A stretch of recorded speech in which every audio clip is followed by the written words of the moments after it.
Hello everyone. I know this channel is for sociology, but this particular video is for modern Indian history. We haven't uploaded anything in the recent times, but hopefully we'll upload something in the times to come. This video will focus on modern Indian history, right from the advent of Europeans to all the way till attainment of independence and rise of socialism and communalism in India. And I'll timestamp it so that to make it convenient for your revision purpose. So let's begin with the advent of Europeans. So in the ancient times, the Europeans had this Suez route in order to travel to the east, and later on, uh,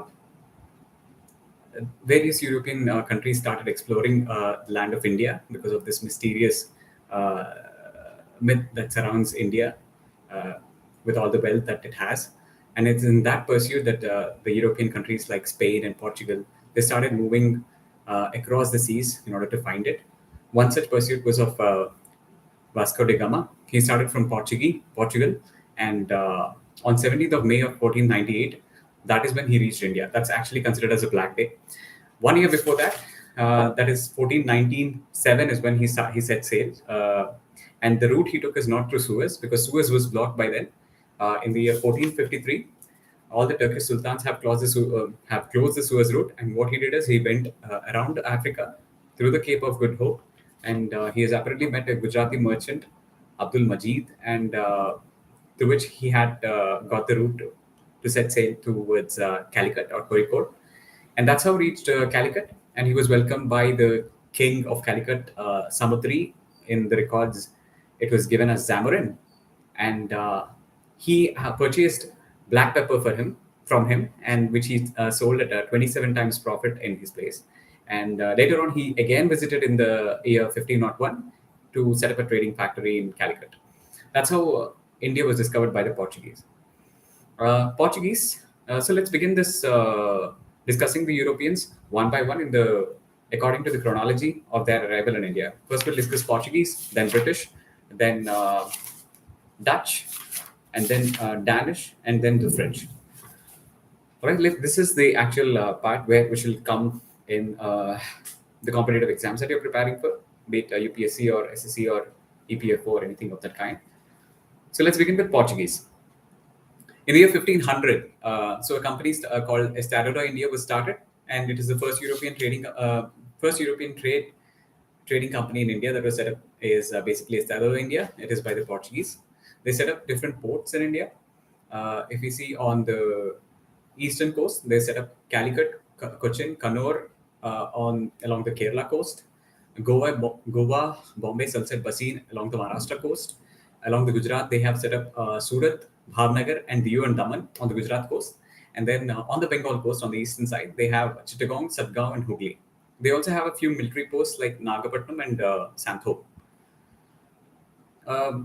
If we talk about the governors of Portuguese, this is very crucial, important points that we have to take note. The first governor of Portuguese is Francisco de Almeida, and he followed a policy of consolidate Portuguese policy. Right, he destroyed the Muslim trade by seizing ports of Aden, Ormuz, and Malacca, and he built forts at Cochin, Kannur, Kilwa, and Anjadiva. So these are the points regarding Francisco de Almeida. Then we have Alfonso de Albuquerque. I'm not sure about the pronunciation, but Alfonso de Albuquerque. He's the second governor, and in the year 1510, he conquered Goa from Sultans of Bijapur. Sultans of Bijapur basically have a rivalry not just with British but also with the Vijayanagara kingdom, and therefore in the year 1511, Albuquerque he has concluded a peace treaty with Sri Krishna Devaraya of Vijayanagara kingdom, and that's how they both combined their forces against the Bijapur sultans. Albuquerque he discouraged sati and he encouraged Portuguese to marry Hindu girls, and he built new roads and irrigation works were started by him, and persecution of Muslims also was carried out by Albuquerque. The third governor is Nino de Cunha. In the year 1530, the headquarters of Portuguese, which was Cochin until now, was shifted to the city of Goa, and that is one important point they have to remember regarding the third governor, that is Nino de Cunha. Now let's discuss about the decline of Portuguese. Shah Jahan has expelled all the Portuguese from the Bengal region, and also Peshwa Bajirao from the Maharashtra coast. He has captured the Salsette, which was basically a port of Portuguese. Also, the British East India Company by that time have also driven away the Portuguese in a battle called Battle of Sureli or Battle of Swaley in the year 1612. Portuguese authority was confined only to three settlements, that is Goa, Diu, and Daman, and they were under the diplomatic pressure of the Indian government until 1961. But then there was an operation that had to be carried out. It's called Operation Vijaya, which was done by Prime Minister Nehru, after which they were it was annexed to India. The regions of Goa, Daman, and Diu were annexed to India. Portuguese were also infamous for their dishonest trade, and they were also called as sea pirates. And one of the other reason why Portuguese had retreated from their trade in India is because of the discovery of Brazil. Once the Brazil was discovered, there was a sort of a union between Portugal and Spain, uh, and they both were against England and Holland. So that's the factors that govern the decline of Portuguese in India. Later, we see the impact because of Portuguese arrival. They brought along with them certain crops like tobacco, maize, cashew, and pineapple. And also, the first printing press machine in India was introduced by Portugal only. John Gutenberg, he actually discovered printing press in the year 1440, but later it was brought into India 110 years later. That is in 1556 in Goa, the first printing press was brought in. Christianity was introduced by the Portuguese. There is one popular missionary named Saint Francis Xavier. He had converted nearly 7 lakh fishermen into Christianity. And there is Bom Jesus Basilica that basically preserves the mummy or dead body of the said missionary. Also, we have Indian exports to Portuguese include saltpeter, sugar, rice, spices, and textiles. And the royal trade monopoly with regard to the Portuguese is with Vijayanagara Kingdom. Now, they are also famous with this particular system called Cartesi system. That is, they used to sell these passes to Indian ships, or else any ships that traverse through these Indian oceans without such a pass were seized.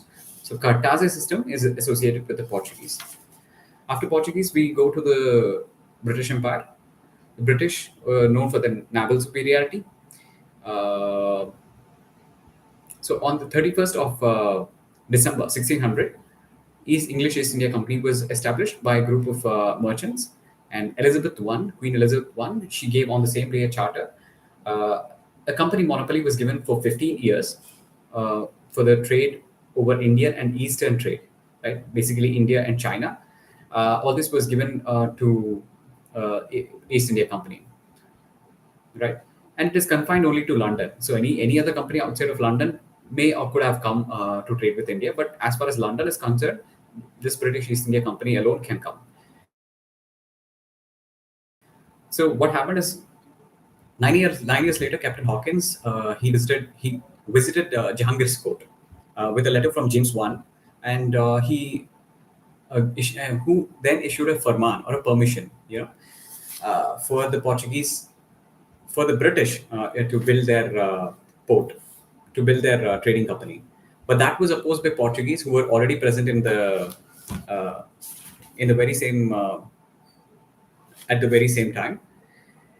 But impressed with Hawkins' Turkey language, Hawkins at that time he learned this Turkey language in order to impress Jahangir. And impressed by his language, Jahangir made him a Mansabdar. And later he left disappointed in the year 1616. And a year later, 1612, there was another English merchant by the name Thomas Best who has come to talk with Jahangir.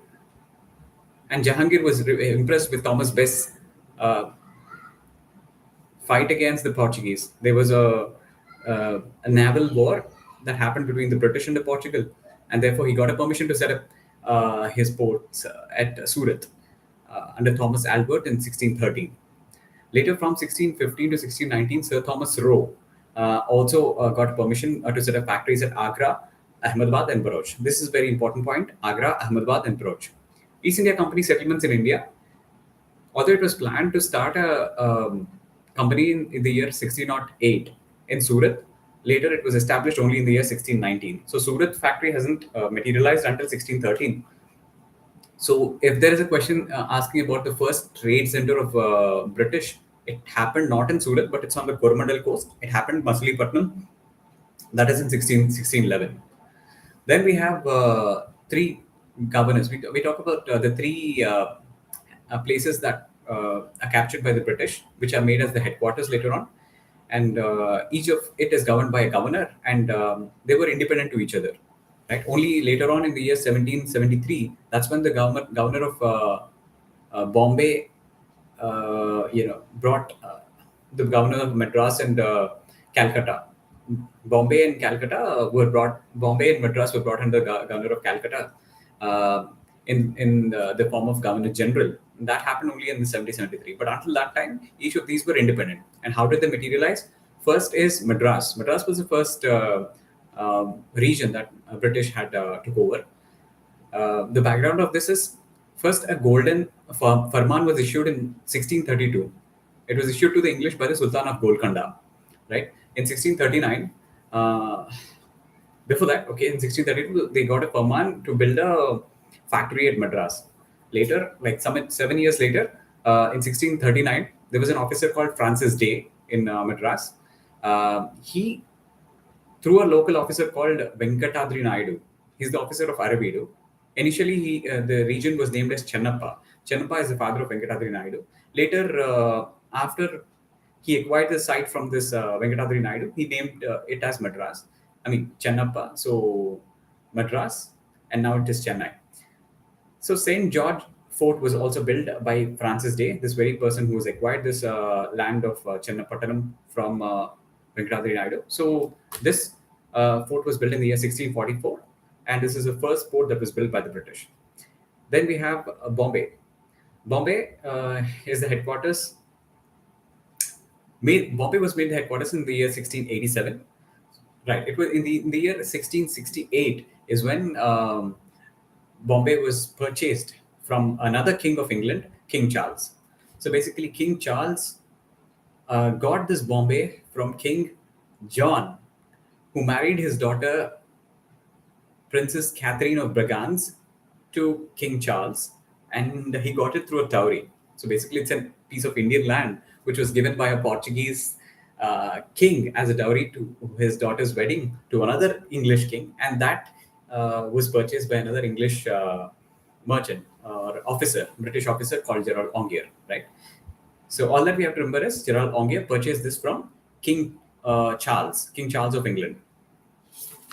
And the third important headquarters is Calcutta. Calcutta, there's an officer by the name Job Charnock. So he purchased three villages, Govindpur, Satanauti, and Kalikata. And all these three villages were merged and developed into Calcutta.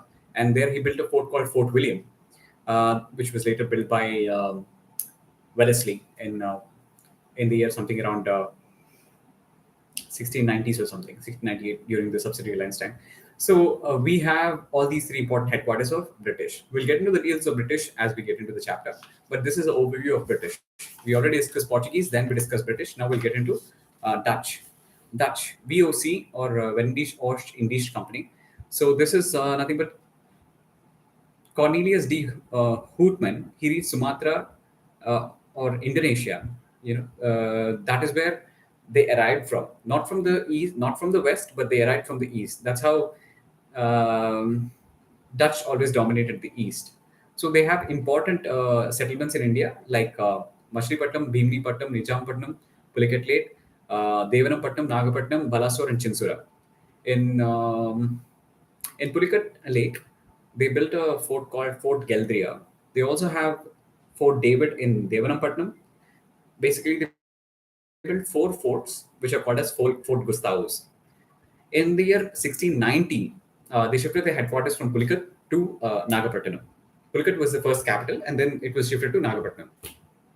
Right, and then we have 1667. There was an agreement between the British and the Dutch. So British decided to leave the Indonesia, and the Dutch wanted to leave India, which did not happen. That's why in 1759 there's finally a war called Battle of Bithera or Battle of Badira or Battle of Hooghly. It is a 7-year war, and it is in this war that Dutch were expelled from India, and uh, and that's how Indonesia was became a slave of the Dutch for the next 200 years. Now let's move on to the next European power, that is uh, Danish or Denmark. The Danish were not an organized company; they're just petty merchants. And in the year 1616, uh, they set up their first settlement in India in Tranquebar or Targambadi. Then later on in Serampur in Bengal was made their headquarters. Finally, in the year 1845, they sold all their settlements to the British and they left India. Danish. Okay, fine. Then we have French. That is the last. French is the last European uh, European country that tried to invade India. So we have in the year 1664, French East India Company. It is found as a public enterprise managed by bureaucrats, and the first governor of France was Francois Martin. He also founded the Pondicherry, right? Since they are all run by the bureaucrats, so they have disappeared quickly and they got bankrupt easily because bureaucrats cannot manage everything like a business. It is law something sensitive and something related to law and order. Let's talk about the settlements of French in India. This might come as a question from the options. You can select basically the Pondicherry region, whichever is there, as Machilipatnam, not Machilipatnam, Yanam, Karaikal, Mahe, and Puducherry. So all these regions, along with that, mainly Surat, which was important for British. It is also the important settlement for French because they have their first settlement in Surat in the year 1669. Right? If we compare this with British have decided to build a port in Surat in the year 1608. That did not materialize. It only happened in the year 1613. But when it comes to French, they have their first settlement in Surat in the year 1669. And also they have in Bengal coast Chandranagore. Uh, However, the headquarters remained as Pondicherry. Pondicherry city was built in 1674 by Francois Martin. Right? There's another important governor with the name Dupleix. Joseph Francois Dupleix. Sorry. So we have three important wars that were fought, three great wars between the French and the British. They're also known as Carnatic Wars. Carnatic Wars, modern Tamil Nadu, we have Arcot is the capital where the Muslim rulers were there, and Carnatic became a theater of wars. So let's discuss about all the three important wars. The first Carnatic War was fought between 1746 to 1748. It is an extension of Austrian War of Succession, which was also taking place during this time, and basically Madras Madras was captured by the French. Madras was sort of ruled by indirectly by the British because its ruler in Carnatic was Anwaruddin. Madras part is different and Carnatic part is different. Madras also was captured by French, and secondly, Carnatic region, which we were talking about, the Muslim rulers ruling over that region. So Carnatic region, there was a battle called Battle of Santom, where Anwaruddin, who was an ally of the British, he was beaten by the French. So in both these regions, British had the victory. On the Madras region, second is Carnatic region. But in the main Austrian War of Succession, the winner is British. So they had a agreement or treaty between them called Aix-la-Chapelle. According to this treaty, Madras shall be given back to the British. So all the Dupleix victories are useless. Second, we have the Carnatic War, that is 1749 to 1756. It is in it is during second Carnatic War. Like we discovered two important regions. One is the Carnatic region, which we just discussed. Another is Nizam region, right? Carnatic region was ruled by Anwaruddin, who was pro-British, and he had a cousin called Chanda Sahib, who was pro-French. Basically, he was not liked by the British. And there, similarly, we have Nizam city, which was ruled by Nazir Jung, who was also who was also okay with the British, and he has a nephew called Muzaffar Jung. So important events that happened in the Second Carnatic War is there was a battle called Battle of Ambur in the Second Carnatic War. In the year 1749, Battle of Ambur, the French killed Anwaruddin and Chanda Sahib was made the ruler. Chanda Sahib was a cousin. So the French have killed Anwaruddin in the year 1749 and they made Chanda Sahib as the ruler. Similarly, in the following year, 1750, Nasir Jung of the Nizam state was killed and Muzaffar Jung was made as the ruler. Now, what happened is British have deployed this most important personality called Robert Clive, who is responsible for the complete British rule in India because of his efficiency.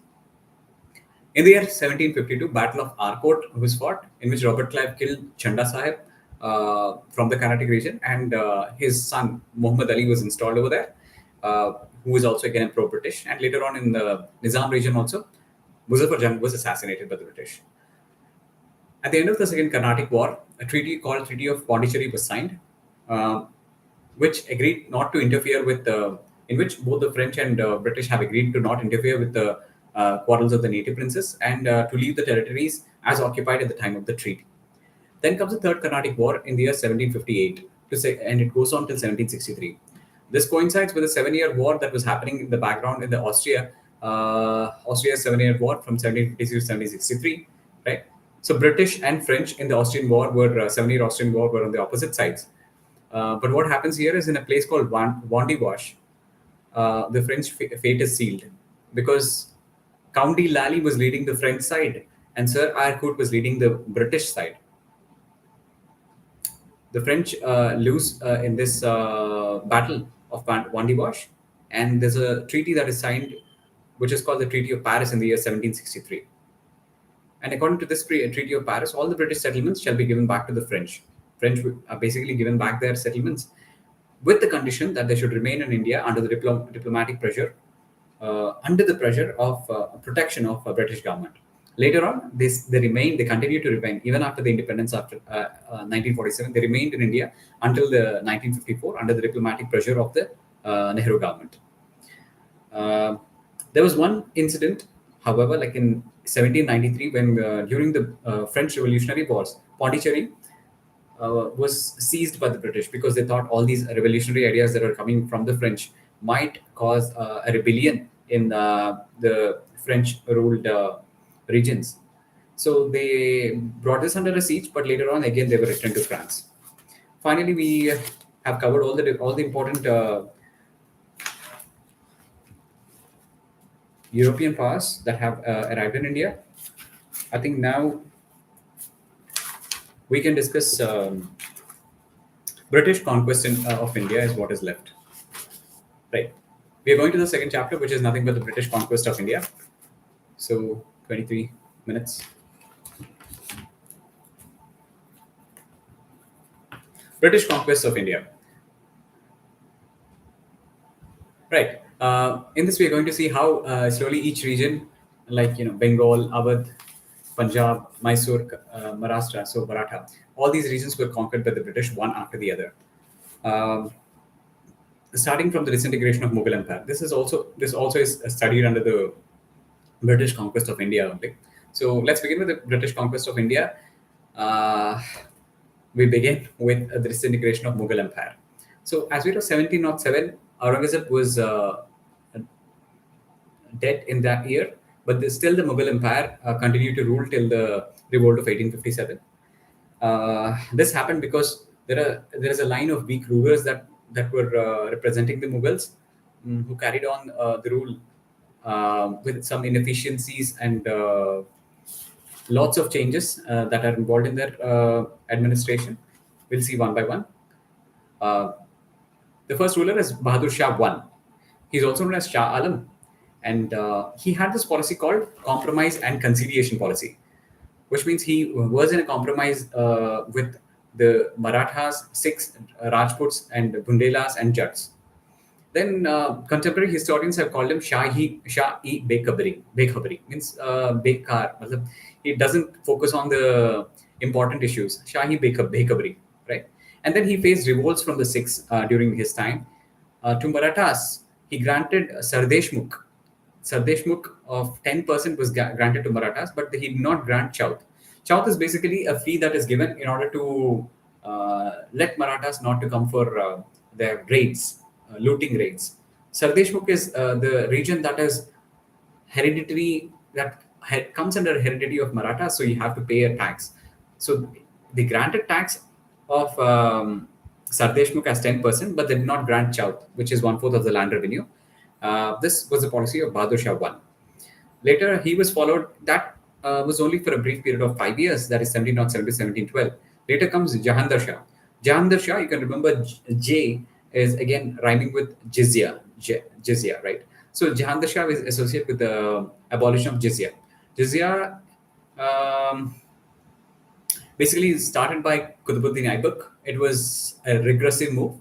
All the non-Muslims have to pay a protection fee, sort of a protection fee to the Muslim rule. So this was introduced by Qutbuddin Aibak, and it was removed by Akbar because he was a little progressive, and then it was imposed by Aurangzeb. He was super regressive, and that's why he imposed it even on Brahmins. And then it was removed, abolished once for all by Jahandar Shah. He was only figurative. Although he was the prime minister, he was just a figurative prime minister. All the work was carried out by figurative figure. I mean, the ruler. All the work was done by his prime minister, who was Zulfikar. To give his complete name, it is Zulfikar Khan Nusrat Jang.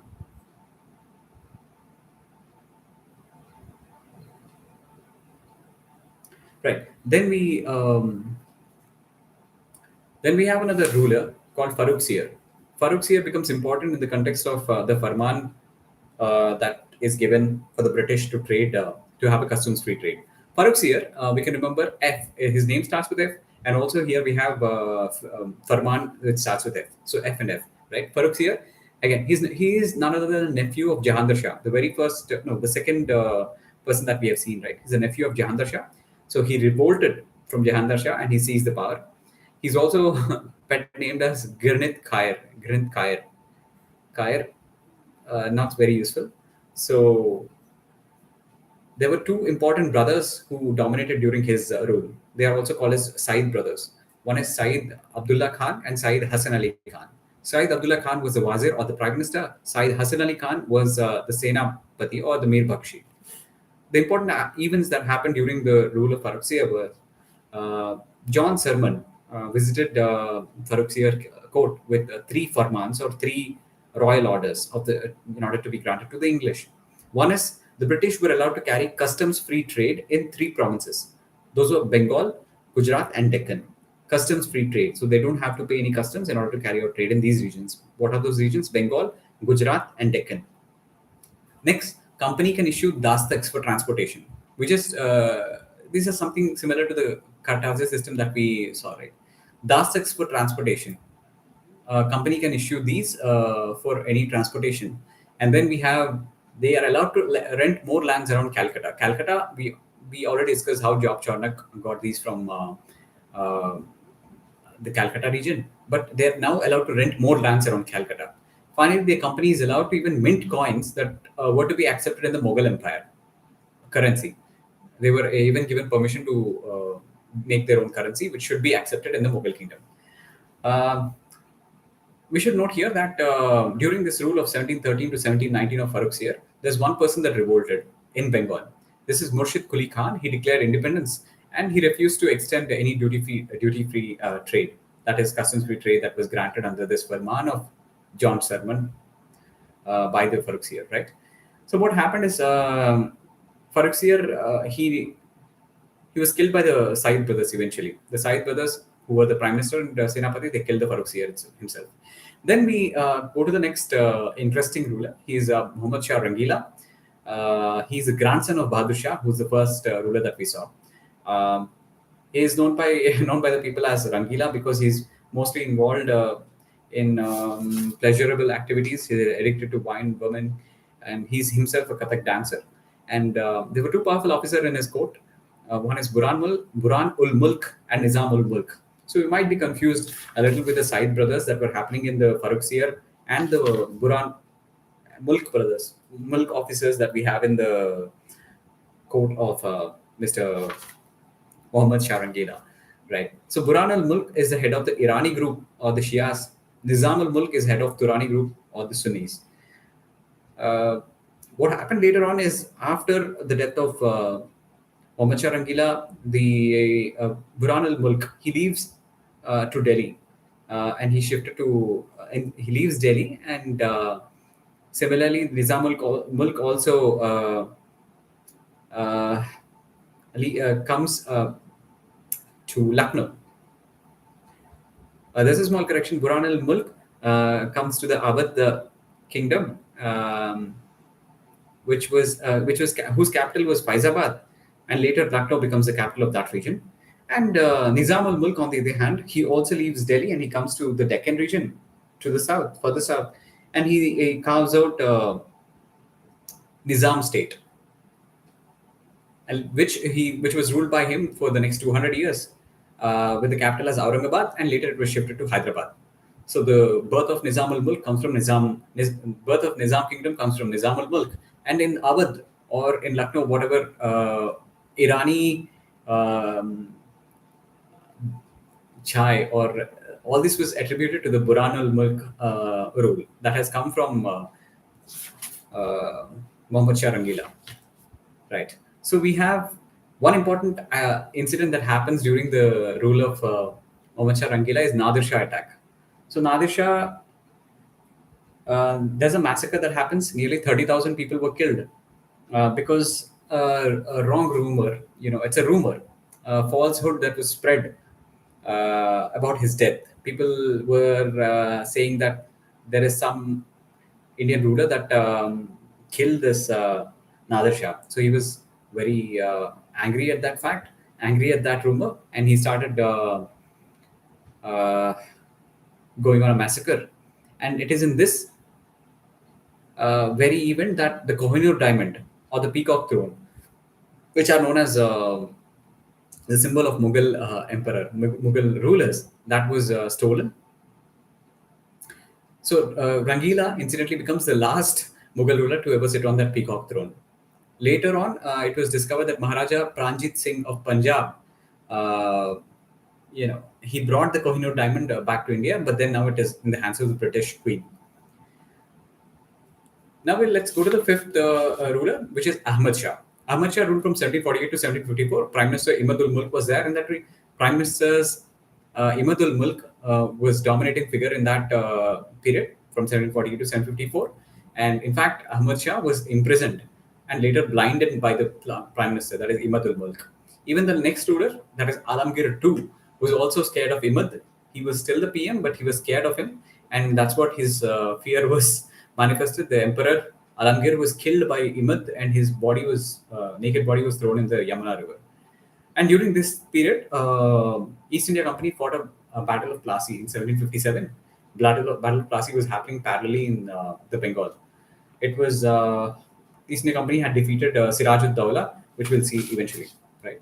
And Shah Alam II, we also have the next Mughal ruler as Shah Alam II.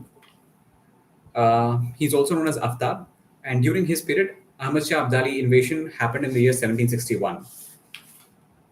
Ahmad Shah Abdali invasion also did happen in the previous rules of Ahmad Shah and Alamgir as well, but the main invasion took place during the period of Shah Alam II, right? So in 1761, Ahmad Shah Abdali uh, he invaded, and the Marathas have stood for India in a battle of Panipat. So along with this, another important point to remember here is Mughal Empire became independent at this time, except Delhi and Palam region. That is the only stronghold of Mughals during that time. And Battle of Buxar was fought during this period, 1765, and Treaty of Allahabad was signed, and diarchy was also in place at this time. So Shah Alam wanted Diwani. He granted the Diwani to the Mughals, and British. East India Company, and to the British East India Company, they had all the Nizam. We'll discuss about this particular diarchy system. Another important point regarding the rule of Shah Alam II is that in 1803, when they took over this Delhi and Punjab region, Shah Alam II was confined to the Red Fort, and he was given a liberal pension. So he becomes, incidentally, he becomes the first Mughal emperor to receive generous pensions in a humble manner. Then we talk about Akbar II. Akbar II gets an inadequate pension from the British, and he sends Raja Ram Mohan Roy as representative to England, and the title Raja to the Ram Mohan Roy was given by the Akbar II himself. Raja Ram Mohan Roy tomb was found in Bristol, and he never came back to India. Like, he died there itself. So he's very progressive, and he always fought against the superstitions that we have over sea voyages. Finally, we talk about the last king, that is Bahadur Shah Zafar. He was a great poet in Urdu, and he wrote ghazals under the pen name called Zafar. He took 1857 Sepoy revolt. Yeah, he was the leader of 1857 Sepoy revolt. He was forcibly declared as a leader. Bakht Khan was leading from the front. And then we also have the fact that during this end of this 1857 revolt, he was sent to Rangoon or Myanmar as a prisoner, and later he died in 1862 in Rangoon itself. So that's how the decline of British Mughal empire took place during the British conquest of India. Later on, now we'll get into the details of how the British have, acquired India. We see that the entire India was never ruled by the British. Hardly 50% is the maximum region that they have occupied in their during their rule, and rest of the states remained as princely states, and they were outside of the rule. Especially regions like Hyderabad. So, if we see the order in an important chronology, if we have to remember using a mnemonic, it is BMMA SPA. That is Bengal, Mysore, Maratha, Sindh, Punjab, and Awadh. Bengal, Mysore, Maratha, Sindh, Punjab, and Awadh. Right? That's the order in which the British have conquered each of these Indian regions. Right? There are some states called succession states. There are some states called independent kingdoms, and there are something called new states. These are three different classification or types of states that were acquired by the British. Successor states are nothing but the states that broke away from the Mughals, which were earlier under Mughals, and they revolted in order to attain some autonomy and non-confrontational. They are non-confrontational with respect to Mughals. Such states, we have examples like Bengal, Awadh, and Hyderabad. Right, these are successor states which broke away from Mughals. Then we also have independent states which are there from before, like there is Mysore, Kerala, and Rajput states. Then we also have something called new states which rebel against Mughals. Right, there is confrontation with Mughals all the time. For example, Marathas. So these are the three independent classification or nuances that we have in order when we discuss about the types of states that were conquered by the British. Let's begin with Bengal. In the year 1717, there was an officer called Murshid Quli Khan. Right? If you remember this is the same guy that had revolted when during Farrukhsiyar time, when the Farman was being issued by the Lord. It was being issued to the John Sermon. He's the one guy who revolted against the tax-free, customs-free trade that was being given across Bengal, Gujarat, and Deccan, especially for Bengal, because he is the ruler at Bengal at that time. He declared independence. In fact, he declared independence from the Mughal rule, and it is the first state that was conquered by the British, and it's the first province to declare independence also. So Murshid Quli Khan was followed by Shujauddin, and then Sarfaraz Khan, and then Alivardi Khan, and then Sirajuddaulah. It's not important to remember all these, but you can just get a taste of all these names so that if anywhere you get in any MCQs, you can take all these names. So I'm just reading the lineage once again. Murshid Quli Khan, there is Shujauddin, followed by Sarfaraz Khan, who is the son of Shujauddin, followed by Alivardi Khan. A few important points regarding Alivardi Khan. He gave tribute to Muhammad Shah Rangila in order to gain legitimacy. We see that his great grandfather, or much before they broke away from Bengal, but still Alivardi Khan has given a tribute to Muhammad Shah Rangila in order to gain legitimacy. But in 1751, he stopped that tribute. Then later he started giving shouts to Marathas because Marathas were looting away all the regions. In order to stop them from satisfy them from the loot, they had to give one fourth of Chowth to Marathas.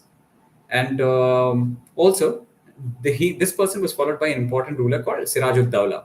He's a grandson of Ali Vardi Khan from the mother's side. So he becomes Ali Vardi Khan. When we discuss about Sirajud-Dawla is when we discuss about Battle of Plassey. Battle of Plassey is like 100 years before the revolt of 1857, because that's around 1857, 1757.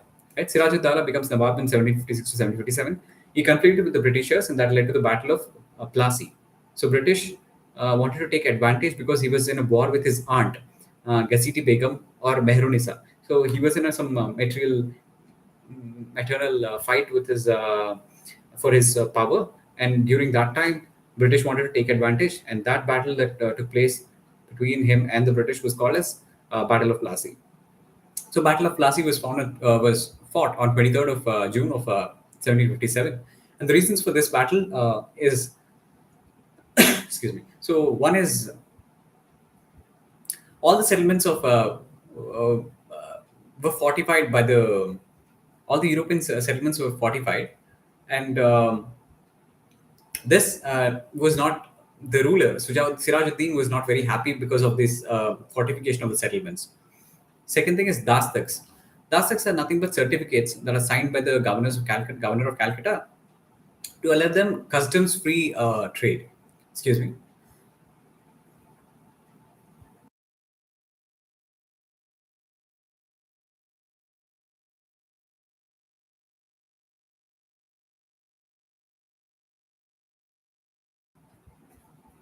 Right, I'm back. So we have dastaks. Dastaks are nothing but certificates that were issued by the governor of Calcutta in order to allow the British or the officers of the British in order to carry out a customs-free trade. And we have the third reason is British involvement in court intrigues. So it is always found that British were too much involved in the internal affairs of the Bengal rule under Sirajud-Dawla. And finally, the all these are the usual reasons that are happening in the background. But the immediate reason, one reason that happened to cause or something like an immediate cause for the Battle of Plassey would be the Black Hole tragedy. What happened is we are already aware that Fort William was built in Calcutta.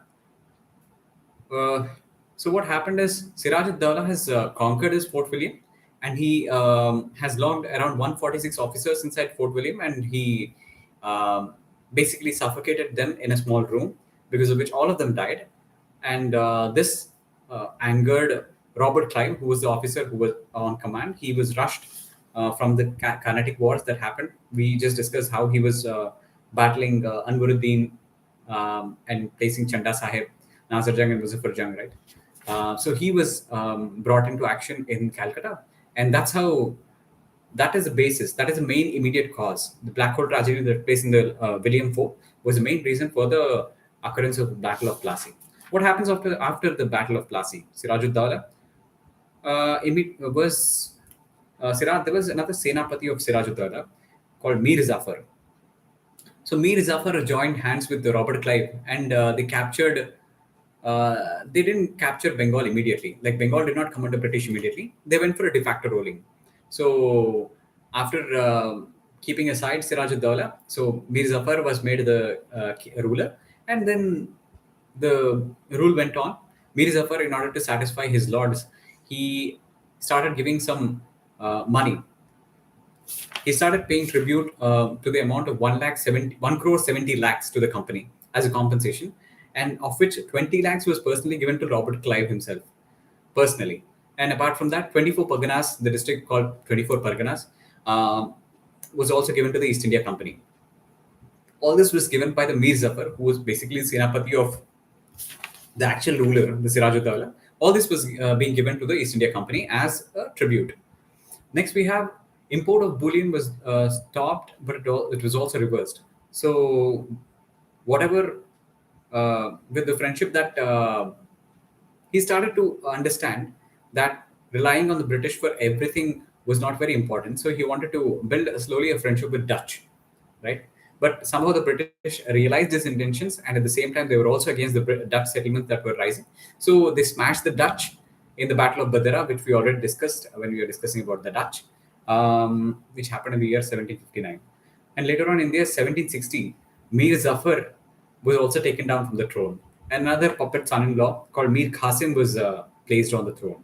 Mir Qasim, he also wanted to satisfy his lords. He gave, as a tribute, Midnapur, three districts, which are Midnapur, Burdwan, and Chittagong. Midnapur, Burdwan, and Chittagong. These are the three districts that were given by Mir Qasim as a tribute to the lords. And then finally, then we have Mir Qasim was also disappointed with the excessive interference. This puppet son-in-law was also disappointed with the. So you can imagine the amount of interference that British cause in order for native rulers. That even a puppet son-in-law was also, disappointed with their rule. So what he does is he shifts his capital from Murshidabad to Mongir. Mongir is a place in Bihar. So he moves from Bengal to Bihar just to avoid the excessive interference of the British. So now what they do, Mir Qasim was again dismissed. The puppet son-in-law was dismissed, and the earlier ruler, Mir Zafar was again made the ruler of the Bengal. Now this is the basis for the Buxar, for the Battle of Buxar. Battle of Buxar, what happens is this puppet son-in-law, Mir Qasim, joins hands with Suja ud-Dawla, who is the actual ruler. No, Suja ud-Dawla is actually a Nawab of Awadh. Nawab of Awadh, he comes for help. Along with him, there is Mir Qasim anyway, the puppet son-in-law, and there is also Shah Alam, which is the Mughal ruler who is happening to be on the throne at that point of time. So all three of them join forces. Who are the three? Mir Qasim, the puppet son-in-law, Shuja ud-Dawla, the Nawab of Awadh, and Shah Alam II, who was the Mughal ruler at that time. They form a tripartite alliance, and they go against the British. In 1764, the Battle of Buxar happens, and all the three forces were beaten by Hector Munro. He led the British forces and he defeated all of them in the year 1764.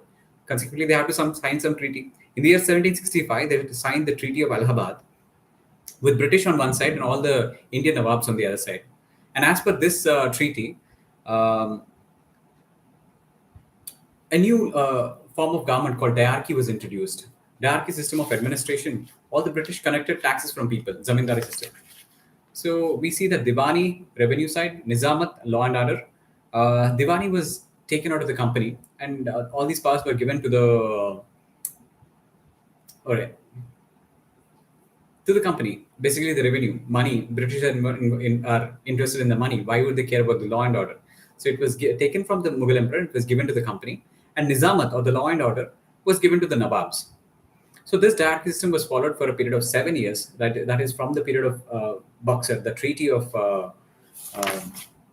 Allahabad, which happened in 1765. It goes on up to 1772 for a period of 7 years. And later on, only in the year 1772, when Warren Hastings comes into Bengal, he stops this diarchy. So we see the Treaty of Allahabad. British have signed with Shuja ud-Dawla and Shah Alam. So they asked Shuja ud-Dawla to surrender the Allahabad to Shah Alam II, surrender Allahabad, which is Shah Alam II, who was the Mughal ruler. And they asked him to pay indemnity of 50 lakhs and also give Balwant Singh, or the Zamindar of Benares, his possession of the estate, right? And they asked Shah Alam II, that is the Mughal emperor, under the very same Treaty of Allahabad, to reside at Allahabad under the company's protection, and also asked the Mughal emperor to issue a farman granting the Diwani rights of Bengal, Bihar, and Orissa to East India Company. Basically, Diwani is the revenue part, so they wanted the revenue part, and they made the Mughal emperor to sign a farman in order to appropriate all the money from the Bihar, Bengal, and Orissa regions. Also, they wanted him to give a 53 lakh, money to the company in order to return for the Nizamat function that are administered like military, defense, police, and administration of justice. It is done by the company in the said provinces. So this was also asked for. They also asked for a sum from the ruler itself, from the Mughal ruler. Right. Now we see these are the major important key points that can be asked from the Bengal conquest. Next, we move on to Mysore. Mysore. Mysore is important province of Vijayanagara kingdom. Srirangapatnam is the provincial capital, and Sri Krishna Devaraya, his important province is Vijayanagara kingdom. Uh, and also we see that there is a battle of Talikota which happens in the medieval history, that is in 1565, and since then Wadayars in 1610 onwards they declared independence to that kingdom, and since then they were the ones who were ruling this region. And this one interruption was caused by Hyder Ali, and later on again Sri Krishna Raja was although he was put in prison, he was not killed. Later on, after Hyder Ali's interruption, there is another interruption by the Tipu Sultan, and finally, after the wars, again they'll get back. Wadiyars get back. So what happens in this intermediate period is what we are going to see. There are four Anglo-Mysore wars that take place during this interruption of Hyder Ali and Tipu Sultan. What are those? First Anglo-Mysore War. This happens. This is fought between 1766 to 1769, Hyder Ali versus Lord Macartney, and there was no result, and Treaty of Madras was signed. Then it is a status quo. Status quo was maintained, and second Anglo-Mysore was subsequently had to be fought. Right, it happened in the year 1780 to 1784. Warren Hastings was the governor general, and in this war, Hyder Ali died due to some cancer. But then there's another new leader that rises to occasion. He's none other than Tipu Sultan. He's also known as Sheri Mysore, the Tiger of Mysore, and he signs a peace treaty called Treaty of Mangalore. What was the earlier treaty? Treaty of Madras was signed during the first Anglo-Mysore War. That was signed with who? With Lord Macartney. And this time, Warren Hastings, Hyder Ali had died, and his son Tipu Sultan rose to the occasion, and the treaty that was signed is Treaty of Mangalore. Then finally, Tipu Sultan, we have to remember a few points regarding Tipu Sultan is Tipu sent, after getting in power, Tipu sent embassies to France, Ottoman Empire, Afghanistan, and Persia. In 1787, he also sent an embassy to the Constantinople, Salim III, in order to, and he gave permission to mint coins and to read Kutba in his name. So these are the works in the sphere of diplomacy that was done by Tipu Sultan. At the end of this, we can move on to the third Anglo-Mysore War. We already saw that the fight is not yet resolved between the British and the Mysore. Tipu Sultan. What happens in the third Anglo-Mysore War is it is fought in the years of 1790 to 1792. 1790 to 1792. Lord Cornwallis was the Governor General, and he made friends with Tipu Sultan's rivals. Who are they? Nizams of Hyderabad and Marathas. So all this tripartite alliance will come against Tipu Sultan, and they beat or defeat them. Right? They make a treaty called Treaty of Seringapatanam or Srirangapatnam. What is this treaty? 50% of the kingdom would be captured by the British, and 3 crore indemnity or the compensation had to be paid. And since Tipu had no money at the time, both his sons were taken to Calcutta, as guarantee that he would pay later and get his sons. So he was very much humiliated by this treatment. And of course, the powers that came united in order to fight Tipu later on fought among themselves. That is, Marathas and Nizam. Later on, they fought a battle of Kharda in the year 1795. But then again, in the year 1799, this is the final fate of Tipu Sultan. In the year 1799, he happened to fight the fourth Anglo-Mysore War. This time, Wellesley. 1799 is that period of subsidiary lines, so Wellesley comes into the picture. Wellesley was the Governor General, and Tipu become quite weak during this time. Becomes quite weak during this time, and since he had no support in India, because both Nizams and the Marathas are against him, he goes for an international support, and he writes 2 letters to 2 emperors who are rivalries of the British, like Napoleon in France and Zaman Shah of Afghanistan. I think this is the same this is the same approach that we see later on with Bhagat Singh. Right, we'll get to that when we get to that. French Revolution. This is the time when the ideas of French Revolution reached all over, even the eastern part. So, inspired by this, Tipu has installed a tree called Tree of Srirangapattanam. He called it as Tree of Liberty. So this Wellesley did not like this idea. He captured the Mysore and he killed Tipu and probably destroyed the tree of Seringapatam, which is called the Tree of Liberty. Then we also have uh, the fate of Mysore. It was not immediately taken over by the British. It is a small portion of this was carved out by Wellesley and was given to Wadayars as and they were invited to become the rulers, right? So Mysore was given to Wadayars on the condition of subsidiary alliance. What is subsidiary alliance? This was introduced by Wellesley, 1798, and the terms and conditions of this provisions of subsidiary alliance are like the British would give the protection to all the signatory states. Whoever signs for subsidiary alliance, they'll get all the protection from the British, and so they need to entire cost of subsidiary alliance, they can be paid in two ways. One is cash or through territory. And protection can be both internal and external. External affairs, in the sense, all the military and defense can be taken up, can be surrendered to the British, and they will look after it. And there's also a British resident officer that will be appointed in order to take care of all the internal matters, right? So we get a protection, but they're losing their sovereignty, right? So also we can remember at this time even the British were concerned about Indians so much because there's a danger that is there at the border, that is Napoleon.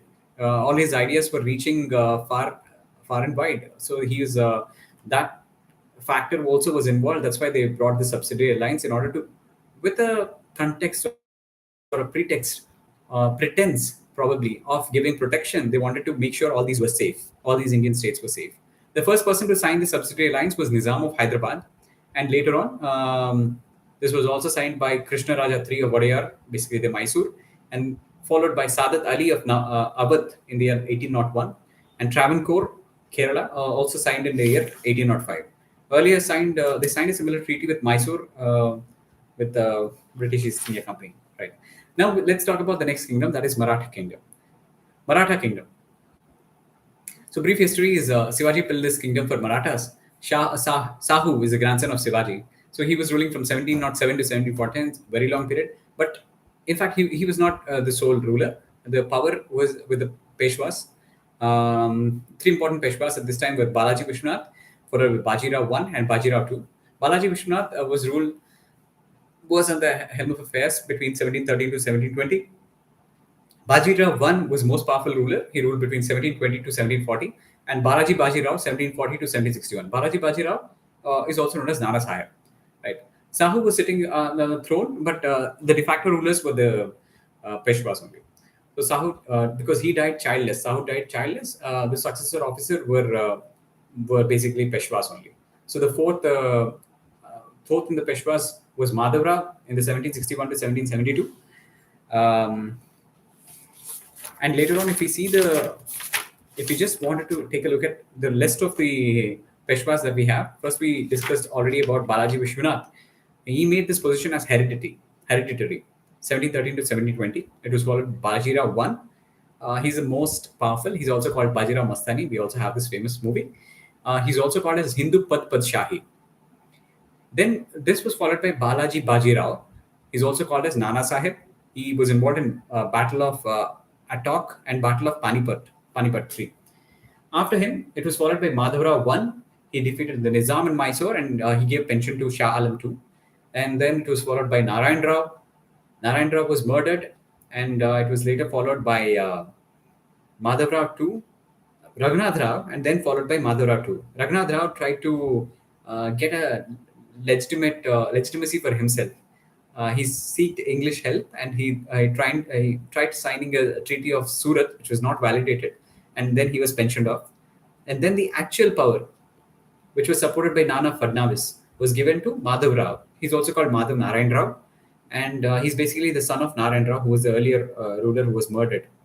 Madhav Narayan Rao was then given the support of Nana Fadnavis, and he was the one who took part in the first Anglo-Maratha War that we are going to see. Madhav Rao or Madhav Rao II or Madhav Narayan Rao. Madhav Rao II or Madhav Narayan Rao was a person who participated in the first Anglo-Maratha War, and he negotiated with the British East India Company, and there was a treaty signed that is called Treaty of Purandar. In Treaty of Purandar, that was signed in 1776, Salsette was given to the Britishers. Later in 1779, Convention of Vadgaon was there, where British have lost this Salsette, and all the treaties of Purandar, which was there, like Salsette being given to British, all this was cancelled in Convention of Vadgaon in the year 1779. Later again in the year 1782, Treaty of Salbai was signed, and British again tried to capture Salsette for a period of 20 years. Meanwhile, what happens is after Raghunath Rao, who we thought was illegitimate and he was pensioned off by the British after the fake Treaty of Surat, his son Bajirao too comes into power. And this is where all the drama happens. Two different Maratha wars take place during his helm. One is there are two different periods we can study under Bajirao II. That is 1796 to 1802, and then later on 1803 to 1818. So the first period he was very powerful, but during the second reign he's a little incompetent. In 1798, Wellesley's subsidiary alliance was signed, and then Battle of Poona, he was defeated by Vishwanath Rao Holkar. 1802, Treaty of Bassein with British East India Company, he surrendered the Surat region to the company, and that ends the first reign. The second reign, 1803, we can see his fall. That's when the second Anglo-Maratha War happens, 1803 to 1805, and then 1817 to 1818. Third Anglo-Maratha War happens. It's also called Battle of Koregaon, and he runs away with British East India Company. It ends his Peshwaship or Peshwa Confederacy. Finally, we have Nana Sahib from 1851 to 1857, and Battle of Karda happens also in between. When we read about Mysore, how Nizams and Marathas have joined forces in order to beat Mysore. They also fought among themselves, Battle of Karda, in which Marathas and Nizams were fought with each other. Now let's get into the actual details. So the domination of Marathas, we saw that they always they sort of fought for plundering wealth from Delhi and Red Fort, since they are against the Mughal rule. So they always fought with them and plundered all the wealth. So they defeated even the Nawab of Bengals. They went up to the Bengal region and they calculated Chowth from Nizams. Even the Deccan Nizams region was also looted by Marathas. And Wadiyas were highly affected by this Marathas, and they were looted several times as well. What happens in 1761 is very important. Panipat 3. Marathas invaded Attock. That is northwest of India. There is Attock. It is part of Afghanistan. It is ruled by Ahmad Shah Abdali. Ahmad Shah Abdali, as a French say. So he's a Ahmad Shah Abdali, Durrani. Right. So we have Timur Shah was the governor, and Marathas. So during this time, Timur Shah was the governor, and Marathas have attacked Attock. Timur Shah was their governor. Abdali had to revenge this attack. So that's how the Battle of Panipat materializes. And it is a national tragedy for Maratha kingdom because every person that goes from their family was affected. And we see that Vishwas Rao, that is the son of Balaji Bajirao, was killed, and also Sadashiv Rao Shev, basically Arjun Kapoor in the movie of Panipat. So he was also killed. He's the nephew of Bajirao I, and also cousin of Nana Sahib. So both these commanders, Vishwanath Rao and Sadashiv Rao Shev, were killed in this Battle of Panipat. And if we have to see the families of Peshwas, this is very important because sometimes in exams they ask these families and which place they rule from. Bhosles are ruling from Nagpur, Scindias are ruling from Gwalior, and Holkars are ruling from Indore, and Gaikwads are ruling from Baroda. Gaikwads from Baroda, Bhosles from Nagpur, Scindias from Gwalior, and Holkars from Indore. So after knowing this death of Vishwasrao and Sadashivrao Shev, Nana Sahib died in Pune with a stroke, and Ahmad Shah Abdali came and took revenge, but he did not wait in India in order to capture you know, Maratha region or anything. All this benefit of the war took place was given to British. They just silently observed this fight between Afghans and Marathas, and they took all the advantage. This is how the Panipat War took place. Now let's discuss the uh, different Anglo-Maratha war that happened during this time. So, first Anglo-Maratha war is happening during the time of Madhav Rao II, which is also called, who is also called as Madhav Narayan Rao. He is the seventh in the rulers. We also saw that during this time, Warren Hastings was the Governor General, and Madhav Rao II signed a treaty called Treaty of Salbai. Treaty of Salbai. It is a status quo treaty, and for 20 years, this gave peace from the war, and there was no proper result for this. The British now they focused on the Mysore and they started building up things on that side. Then after 20 years, so this was signed in the 1782. So exactly 20 years later, British remembered perhaps about this region. 1803 to 1805 was the Second Anglo-Maratha War, and during this time, we saw that Maratha was being ruled by Baji Rao II, who was the son of Raghunath Rao, the fake ruler of through Treaty of Surat, right? Then Raghunath Rao, Baji Rao II, Wellesley was the Governor General at this time. During 1803 to 1805, Baji Rao II was the last Peshwa, and he fought Second and Third War. And during this time, Marathas were beaten. Right. He is the legitimate ruler. I have to correct myself. There's nothing such as fake here. I only meant the treaty and not the ruler. We are proud of all our rulers. So let this not be taken in context in any way, out of context in any way. Then we have Third Anglo-Maratha War, which is also called Battle of Koregaon, and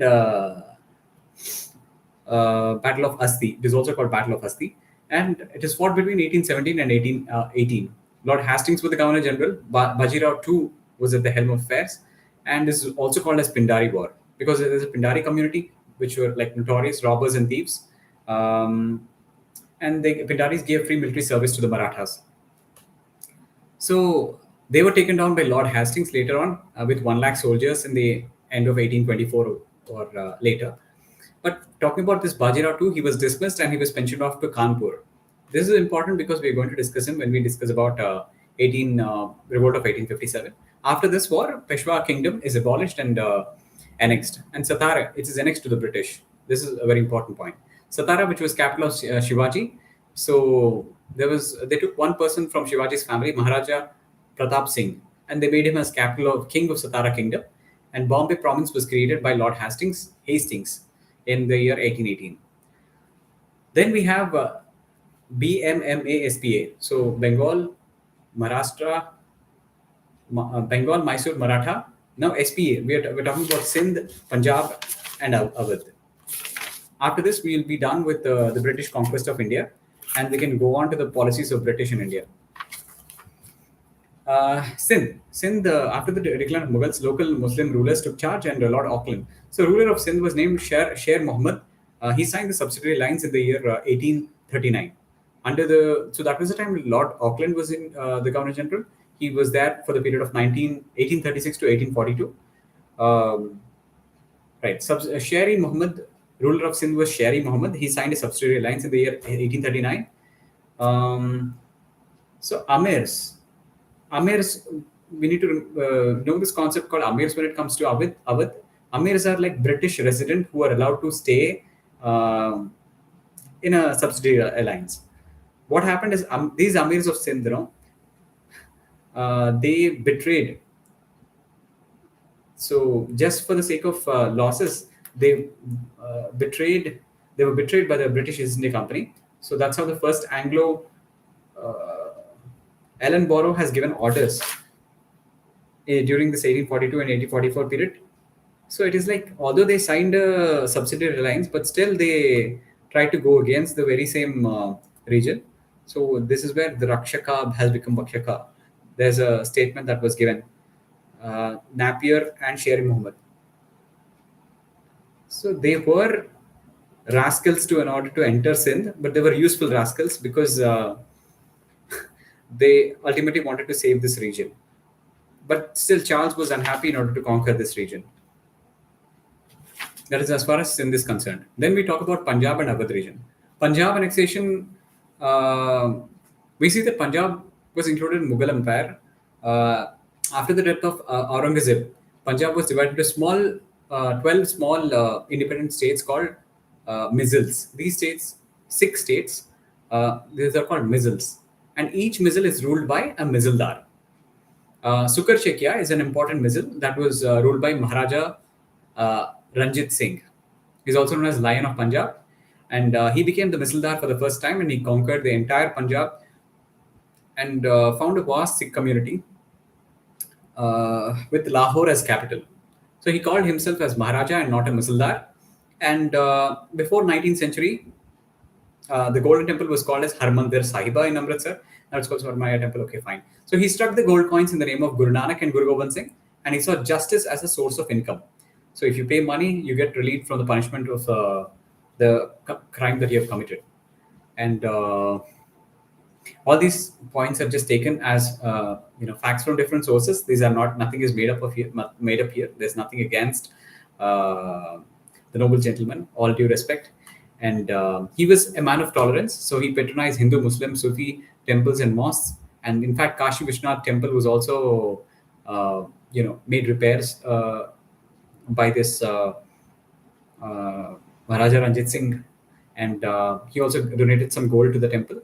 And also, after the British Kingdom, Punjab was the second most powerful one.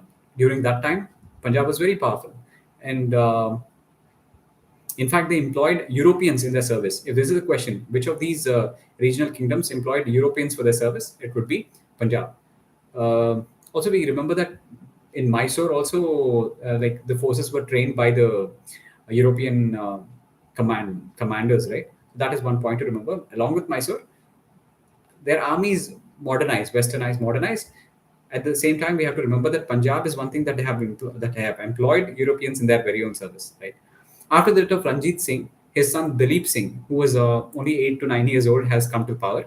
But his mother, Rani Jindan Kaur, also was there as a regent in order to help him out.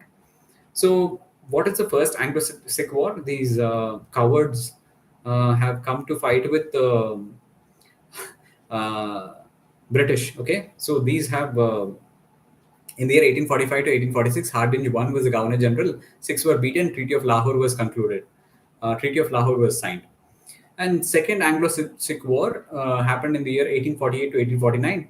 Battle of Ramnagar, Battle of Chilianwala, or Battle of Gujarat. All these three imply the same battle that happened as the Second Anglo-Sikh War.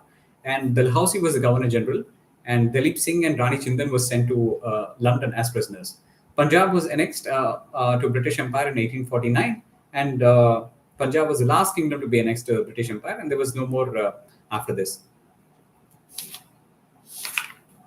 So we also know that Maharaja Ranjit Singh owned the Kohinoor diamond. Dalip Singh, gifted to, more like it is surrendered to the Queen Victoria. Dalhousie then came up with something called Doctrine of Lapse in the year 1848. And according to this Doctrine of Lapse, any ruler who had no natural successor would be taken away by the Britishers. And they became a natural successor to this kingdom, right? So according to this, an adopted son cannot be a ruler for that region. So the list of kingdoms that are annexed by the British to this Doctrine of Lapse are 1848 Satara, 1849 Sambalpur, Jaipur, then 1850 Bhagat, 1852 Udaipur, 1853 Jhansi, 1854 Nagpur, and also there's 1856 Awadh. So speaking of Awadh, we see that it is a big state, but it is ruled by a weak ruler called Wazid Ali Shah. Earlier we saw in Sadat Khan, Buranul Mulk, during the rule of Buranul Mulk, has come down and started this Awadh, has gone up and towards the Lucknow area, and he started this Awadh as a separate kingdom. And he's an Irani basically. And after him, the rule was taken by Safdar Jung, then later on Sujaud Dawla. 1761, he was betrayed by Marathas and joined Ahmad Shah Abdali. Then And also he participated in the Buxar Treaty of Buxar, right? The Battle of Buxar. That he's the same Sujat from the Awadh. So after him, Wazid Ali Shah. There was Nadir Shah, who committed suicide, and later on comes Wazid Ali Shah. He's a weak ruler. Long back, Awadh rulers signed the subsidiary alliance with the British, but Dalhousie has captured this Awadh under the pretext of misgovernance. So he has sent this Wazid Ali Shah to Calcutta in order to get some pension, but he died of the very broken heart that he lost his very own kingdom, and he's moved as exile. He's expelled from his own very native place. So if we see that 50% of the kingdoms were annexed by the Britishers, 560 kingdoms were independent till the 1947. So largely, half of India was not taken by the British. Only 50% of it was under the British rule. Next, we go on to the part 3, which is policies of the British Empire. We go a little quick from this point. So policies of British begins at 1 hour, 16 minutes.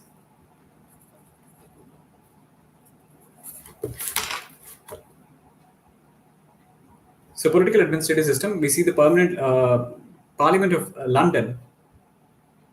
We were following all the acts that were being passed by the Parliament of London.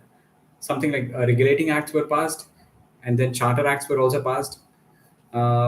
We see the first act is 1773 Regulating Act. It permitted East India Company to govern for another 20 years, and charter acts were passed like for every 20 years. In 1857, that revolt of that took place. That is when the Parliament intervened and abolished the East India Company, and the Crown Rule has come. But up until that time, every 20 years, there's a charter act that was being passed. We see the structure of governance, political administration. If we see the governors, basically whoever are there in India, they are not appointed; they are basically elected from the court of directors. We have the 24 directors of the. It is being run as a company, so there is a court of directors where 24 directors of East India Company were there. They were a major shareholders company. It's a joint stockhold company. There's also a board of control, which has 6 members of the parliament, and of which 2 are cabinet ministers of England. The structure in India, if we see, there's an office of Governor General, and there are 3 headquarters earlier. It is Governor of Bombay, Governor of Madras, and Governor of Bengal.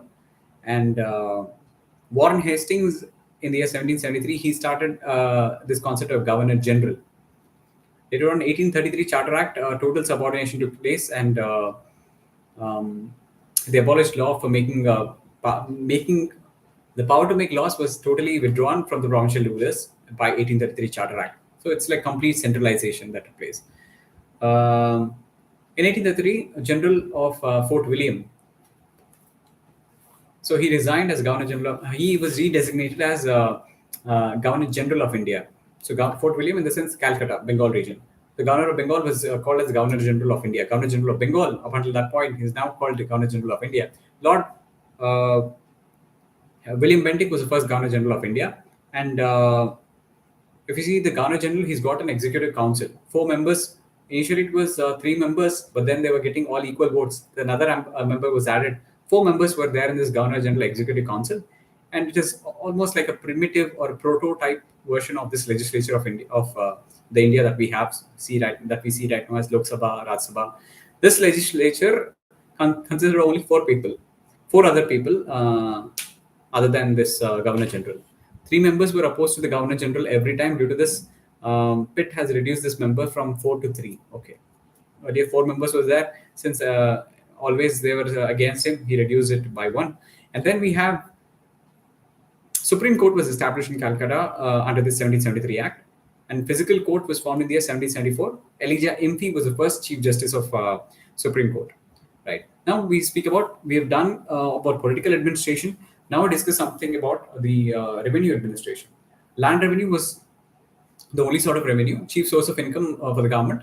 After independence, this was abolished, and land revenue was obviously abolished because we do not want our own farmers to pay rent for making money out of the crops or for raising for basically the agriculture that they do.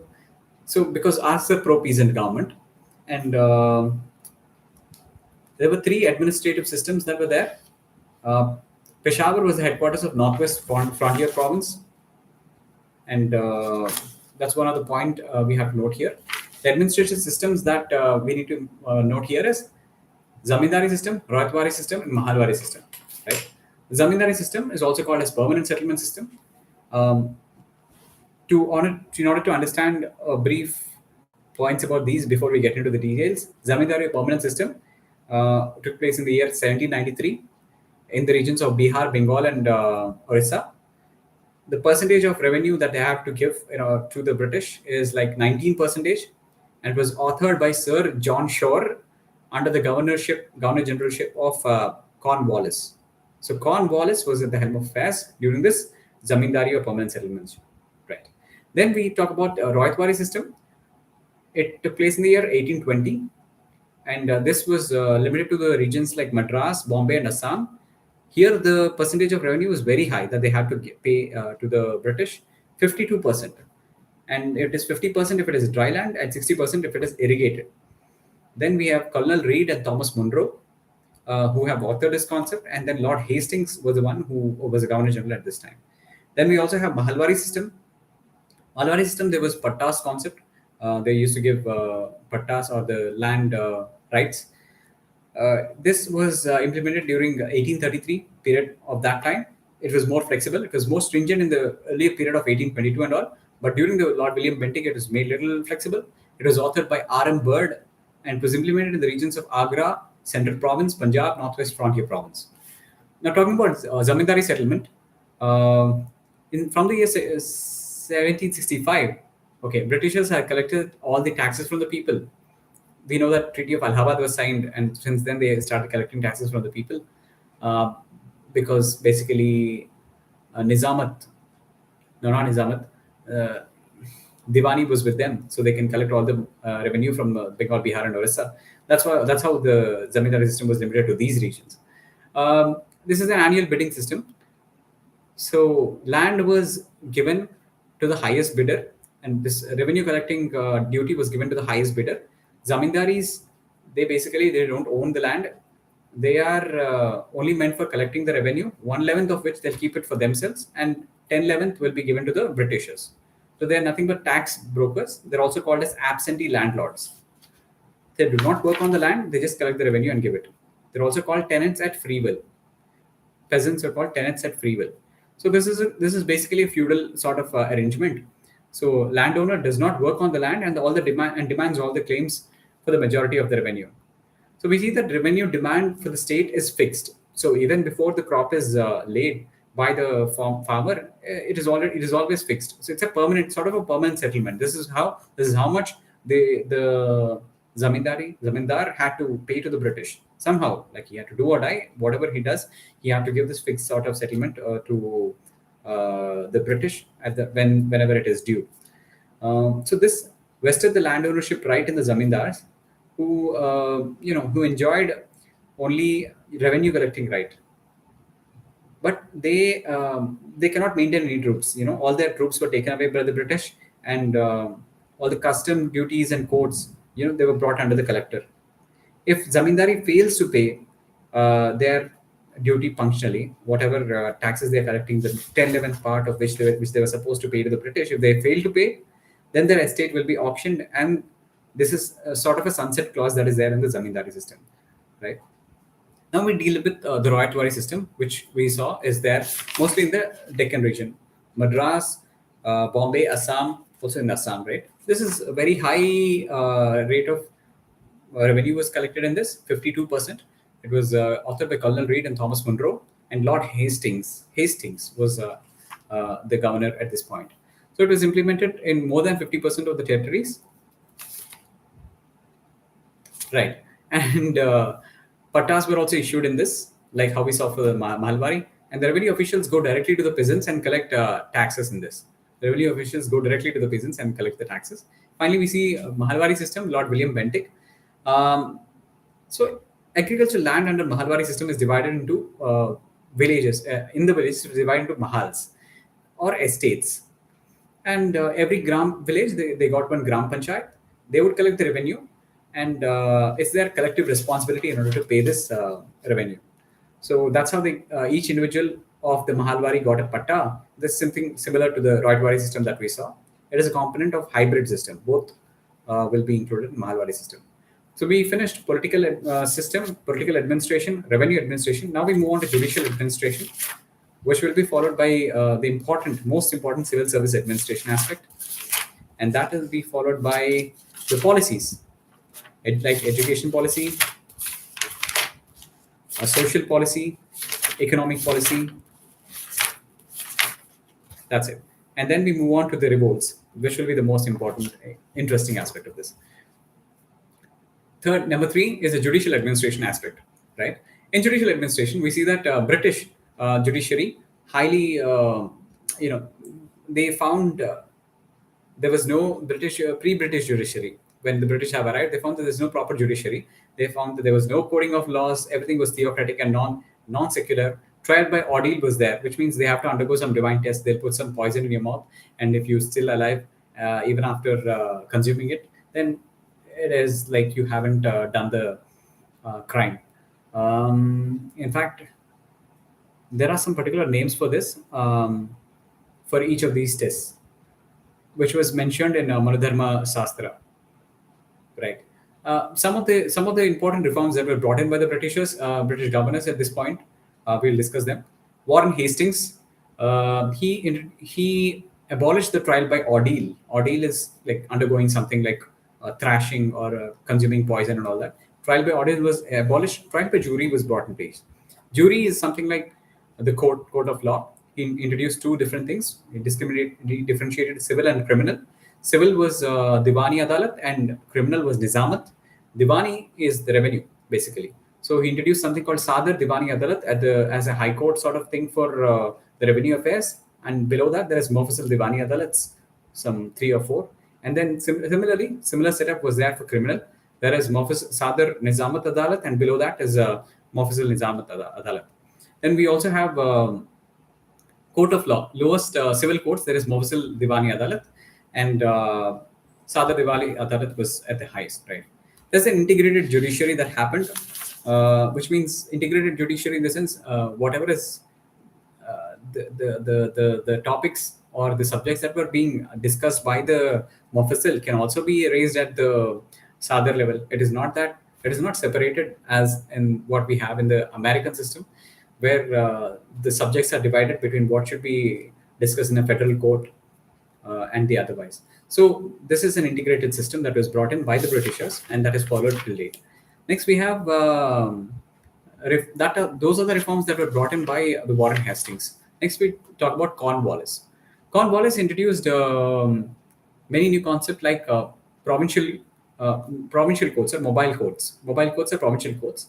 He introduced this concept called court of records. Court of records is basically court is going to record everything that you're going to stand there and say, or all the happenings that is going to happen. Like, in fact, court of record is now used as a concept of where the contempt is involved, like, because whatever you're saying is going on record, so there is a chance of contempt as well. So court of record was introduced by Lord Cornwallis as well.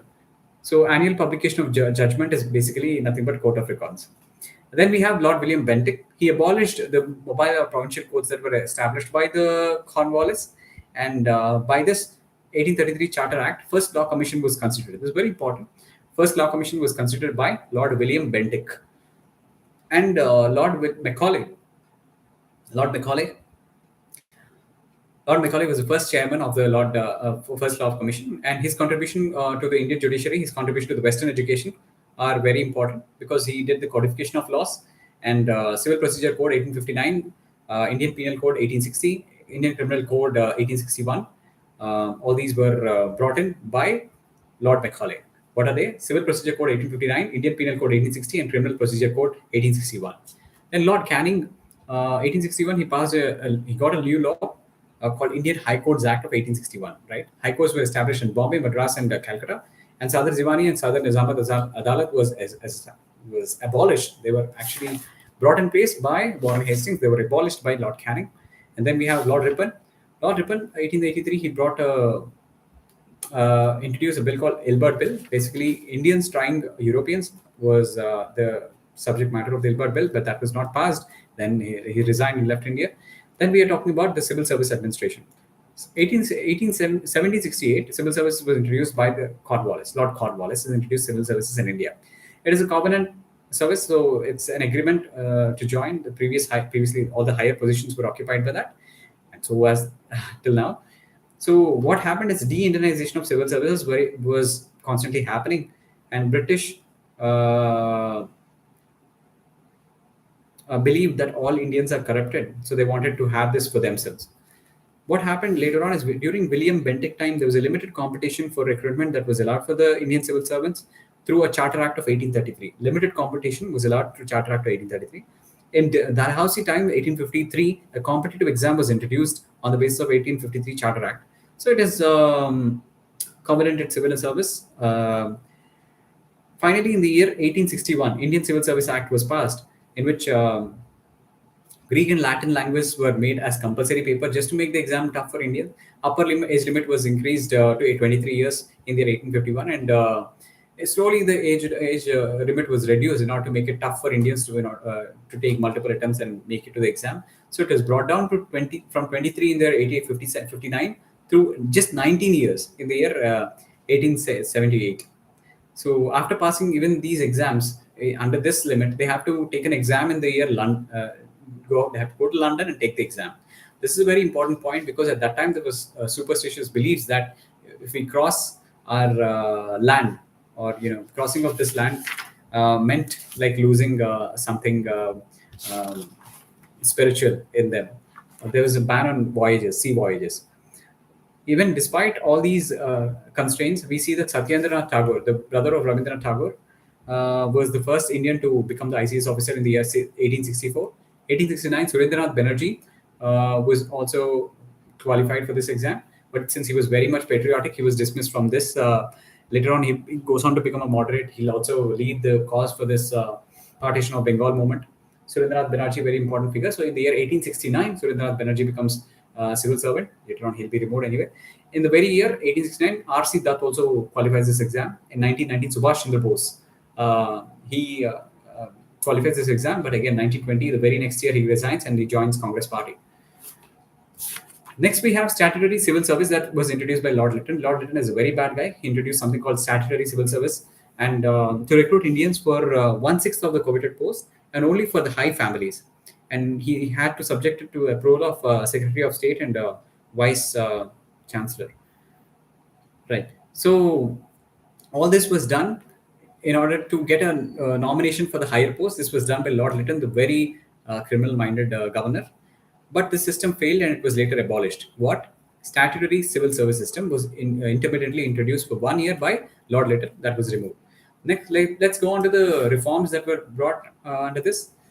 So there were a couple of commissions that British have brought on civil services.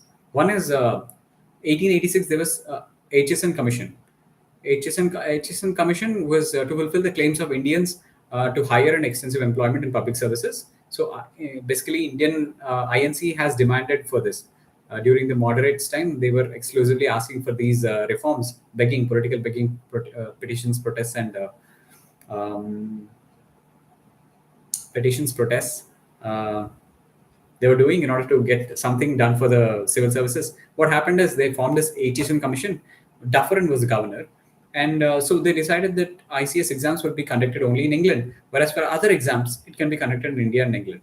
Why we are seeing other exams? Because there is something like a two-tier system, imperial exams, provincial exams, and subordinate civil services. So civil services will happen, ICS will happen in England, but other exams like provincial civil services exam, subordinate civil service exam, all these can be conducted in India. That's one lever that was given during HSN Dufferin through this HSN Commission that happened in the year 1886. We can remember that's when immediately after the INC took place, that is during the helm of moderates. Upper age limit was increased to 23 years, and it was in the year 1892. Upper age limit was increased to 23 years. We saw that how it was brought down from 23 years to 1878, and later in a span of 10 years, another 8 years, it was again increased. 1878, 92. That means another 12 years. So it was brought down from in a 12 years. It was brought down from 23 to 19. Again, in the next 12 years, it was increased from 19 to 23. Then we have Montfort reforms that happened in the year 1919. In 1919, Magna Carta, August Declaration took place in the year 1917, and Magna Carta, which means His Majesty's government, so to increase the association of Indians in every branch of administration and gradually develop self-government and progressive realization of responsible government was part of this Magna Carta or August Declaration. And as part of this, they wanted to recommend holding simultaneous exams in both India and England. What? For Indian civil service exam. The very same exam which we saw that it should be held only in England under this IGSN commission, which we discussed for Dufferin. Now they decided in Montfort reforms that it should be held both in India and England, and they recommended that 1/3 of the recruitments should be made in India itself. After that, we have something called Viscountly Commission in the year 1926, Civil Service Commission, and Lord Reading was the governor, right? They made recommendations like in the next 5 years, 50% of the civil services shall be reserved to Indians, and no more de-Indianization is possible. The 50% of the civil services should be reserved for Indians. In fact, it's 40% Indians, 40% in British, and 20% also for Indians that are promoted already. So it's almost like 60% for Indians. Then they also wanted, under the Viscountly Commission, the second request is to be having a commission being set up for public service. And accordingly, in 1926, that is following 2 years, a public service commission was set up in the year 1926 in Delhi. And 1950, this public service commission was replaced. That is, after independence, it was replaced by UPSC. That is, yeah, Union Public Service Commission that you are preparing for right now. And we have recruitment. We have recruitment, but we have recruitment that is taking place by two different people. One is a Secretary of State who will take care of the Indian Civil Services, Irrigation Services, Engineering Services, Indian Forest Service. All this being taken, recruitment is being supervised by this Secretary of State. And other provincial governments will take care of other things like educational, civil, medicinal, and other transferred fields. All these are being taken care by the provincial governments. Then we are speaking about Government of India Act of 1935, which also established Federal Public Service Commission and Provincial Public Service Commission. And then we have, that's how the civil services took place. Like the entire policy or the reforms that are brought in civil services, we just discussed. Now let's talk about some policies. We'll talk about educational policies, and this will be followed by social policy and economic policy. After that, we'll move on to the revolts. Education policy, we see that this is the most important thing, most important part of this entire thing, if you ask me. Educational policy. From 1857, that is Battle of Plassey time, till 1813, British have deliberately not encouraged education in India. And only few colleges, 3 colleges were meant for administration purposes. One is 1871 Calcutta Madrasa was formed by Warren Hastings just to study the Muslim law. Because if they know Muslim law, they can employ it for governing people. That's how Calcutta Madrasa was formed in 1871 by Warren Hastings. 10 years later, Varanasi Sanskrit College was also formed by Jonathan Duncan to study the Hindu law. So Muslim law, we have Calcutta Madrasa. For Hindu law, there is Varanasi Sanskrit College. And in the year 1800, Fort William College was also started by Lord Wellesley. It is basically Civil Service Training Institute, but then it was closed very soon. The Charter Act of 1813, in this regard of education, becomes very important. It becomes landmark, they say, but there's no landmark in it, because they have had a provision to allocate like minimum 1 lakh rupees for the education. Mandatory 1 lakh should be given for the education, but this amount was not even made available until next 10 years. That is until 1823. This 1 lakh was never spent because of certain controversy that was going between 1813 to 1835. Whatever money was allocated was not spent because of the controversy that whether Indians should be given Indian education or should they be given Western education. The Western education or the Anglic school, they say that spend money on Western education, build English schools and all. That was a debate. Or should there be an Indian mode of education which focus on Orientalists, or which will focus on Eastern way of teaching? Vernacular language is employed for teaching. So this was being as a matter of debate for the GCPI, that is General Committee on Public Instruction. In order to settle this, Lord Macaulay Minute was formed in the year 1835. So 1813 to 1835, these many years they spent, like nearly 22 years was spent just to understand whether they have to spread an education in English or in Indian language. Then Macaulay Minute was formed in 1835. Lord William Bentinck appointed a committee under Lord Macaulay to settle down this debate. And they opposed the Orientalist school, and Macaulay uh, has introduced English in India. And Persian was replaced with earlier. Persian was also sort of official language for us, and then English have shifted to the English. So the British have shifted to English after 1835.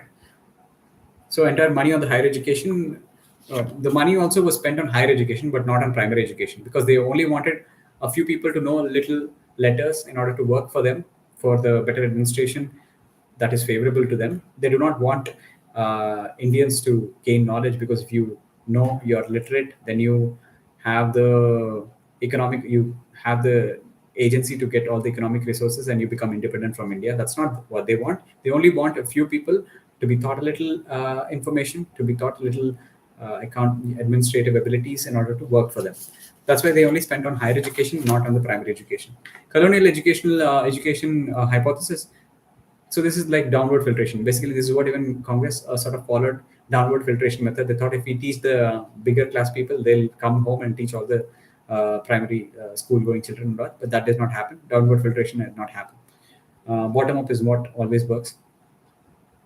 Okay, committees and commissions that are appointed by the British. This becomes important at this point. Charles Wood, he came up with his own instructions, which is also called as recommendations. Okay, later he went on to become the first Secretary of State after Government of India Act of 1858. What is Wood's recommendations? Wood's recommendation, also known as Wood's Dispatch. This happens during the Company Rule. That is almost during 1857, 1854 is when he gives these instructions. So Wood's Dispatch is the report on education dispatch from London. Charles Wood was the president of British Board of Control. So he asked the government to assume responsibility of education of the masses, and the Department of Education was to be set up in all provinces.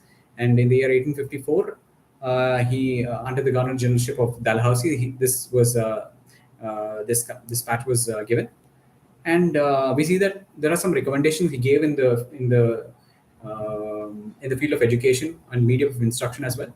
He said that the type of education that we need to focus on is primary education, high school, college, university, and then female education also should be given importance. Vocational education, vocational in the sense people once they study, they have to gain an ability in order to go and get jobs somewhere, not to like sit here in a room and keep studying all the time. Then there is scientific and secular education also must be promoted. That is the type of education that has to be provided. Then there's a media of instruction. Media of instruction, whether should it be given in vernacular language or English. So he suggested that primary education must be given in a vernacular language, and the higher education must be given in the English language. And to encourage the private participation, he granted them assistance, grants and aid. And university must also be formed in order to create. Universities must also be established in India. Right. This is also an important recommendation that is given by Wood's Dispatch. And what are the results of Wood's Dispatch? Results are like in 1855, education is promoted in all levels. 3 universities were created in 1857, Calcutta in January, Bombay in July, and Madras in September. 3 universities were established, all thanks to this Wood's Dispatch. And Agriculture Institute was started, Pusa Engineering College was started at Roorkee as well. Now let's talk about the Crown Rule and whatever important committees that are formed during this Crown Rule. Hunters Committee. Remember, this is not the hunter that will come in Jallianwala Bagh. That is another hunter committee, and that is a very bad committee that will give a good remark for all the killings that happened in the Jallianwala Bagh. Now we are talking about W.W. Hunter. This happened in the year 1882. Results. So this happens during the time of Ripon. Ripon is father of local self-government. Is a good guy. Whatever bad was done by Lord Lytton was reversed by Lord Ripon. And vernacular education, the primary education, he gave more importance. And also to they should be given to local governments, because he's the father of local self government. All the vernacular primary education should be given to the local self government is one of the points that was raised by W. Hunter. And high school must have two divisions. One is literary, and another is vocational. Literary is for those who want to study and get into the university. Vocational is where you want to pursue a career, make money and stuff. Then we have Thomas Rayleigh. What are the results of Hunter? Because of Hunter, there were two universities that were started. One is Punjab University in 1882, another is Allahabad University in 1887. Then we have Thomas Rayleigh. Rayleigh becomes important when it comes to higher education, that is universities, and he's sort of, it looks as if everything is all green and rosy, but it's actually a deceptive one. We'll see why. Thomas Rayleigh, he focused only on higher education, and there is one member, Indian member in Rayleigh committee, that is Syed Haider Belgrami. Right. Okay. Then in 1902, he gave these recommendations basically, and under the Governor Generalship of Lord Curzon. Curzon, we can remember under Curzon only we got this partition of Bengal. Anyway, so we have this universities that must be made as residential teaching units, as what was given by Rayleigh Committee. So Indian University Act was the result of Rayleigh's committee's recommendation. And what did the Act say? The Act says universities should give more attention to study and research, and the number of fellows in universities should be reduced, and most fellows should be nominated. So the government should have the veto powers on universities' Senate regulations, and all the private college affiliations and conditions were made more stricter. So they also decided to give, why they wanted to reduce the number of fellows in the university, because they thought that rather than giving general instruction to everyone, let's focus on giving very little, maha knowledge to very few people. So that's the pretext, or under which they wanted to reduce these the fellows that were getting education from the universities. And then they also allocated 5 lakh per year, but we have to remember that for the next 5 years, only higher education. They wanted to allocate these 5 lakhs, but it was stopped after 1919 because diarchy was cleverly introduced, and they put this education under the transferred subjects, so that British won't have to spend these 5 lakhs every year on higher education. Then we see that Curzon, the guy who has under whom this Thomas Rayleigh recommendations have come, he gave justification for reducing the number of fellows of this university, saying that if you reduce the number of fellows, the quality will improve, efficiency will improve, and discipline also will improve. So, but the nationalists who were there at that time, they know the real picture. They felt that restriction to education will be, it's like making more loyalists of the British, and it's like increasing imperialism. And Gopal Krishna Gokhale at this time, he has called it as a retrograde measure. It's something regressive. And after this, we see another important committee called Sadler Committee. This is also a university's committee. It is basically specifically meant for Calcutta University, but it is generally used for all, for improving the secondary education. Lord Chelmsford time it has come, that is during the 1917-1919 period. Autonomy was given to all universities, 3-year degree course, autonomous boards to conduct examination of higher classes, 10 plus 2 before university. Then we see Hartog University, 1929, Hartog Commission, 1929, Lord Irwin was there. Idea of compulsory education is ruled out, and primary education shall be strengthened, but without any haste. So they wanted to strengthen the primary education, but there is no hurry in it.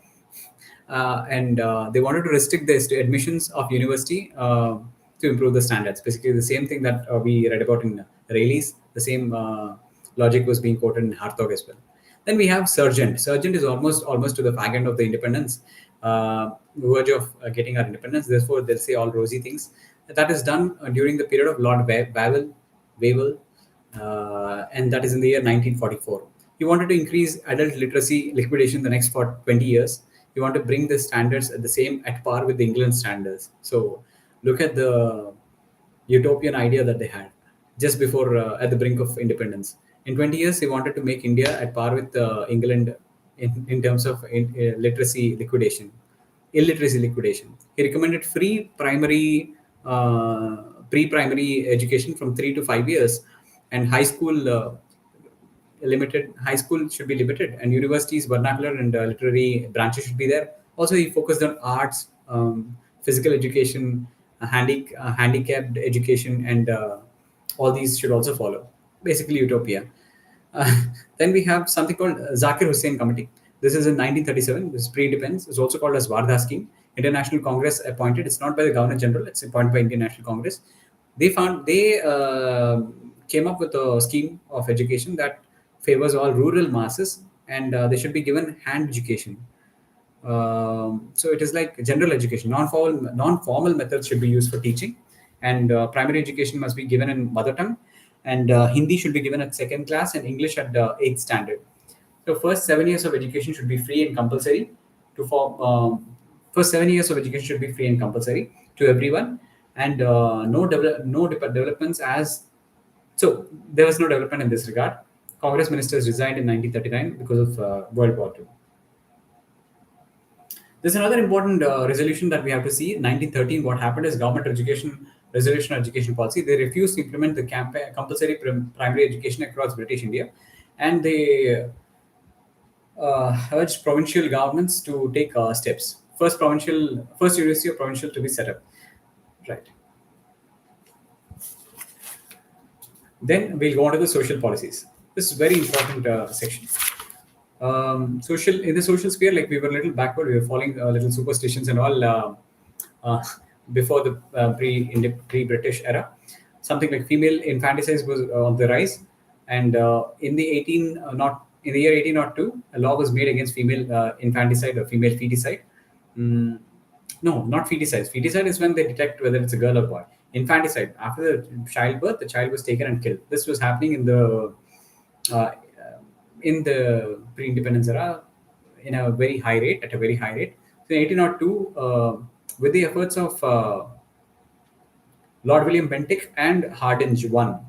Lord William Bentinck, especially in the year in the 1830s, and Hardinge won in the year 1840s. Uh, so they have made their efforts in this regard in order to implement this law of female infanticide. Right. Next, we're talking about Sati Abolition Act. We know that Rajaram Mohan Roy was vehemently against this Sati. In fact, his own sister-in-law was burnt alive in front of his eyes. So, with his efforts, in 1829, Sati Abolition Act was implemented by William Bentinck. And in 1833, Slavery Act was passed. 1843, Slavery Act was passed. I think in 1833, British have banned slavery. 10 years later, it was filtered down to India. Ellen Borrow's time, Slavery Act was passed and slavery was abolished. Then in Odisha, okay, there is human sacrifice that was also taking place at this time, 1846. And Hardinge one was the guy who banned this and declared this as illegal. But but we have to notice that there's a tribe, Gond tribe, which has revolted against this, and they wanted to carry out human sacrifice. Then we have Caste Disabilities Act.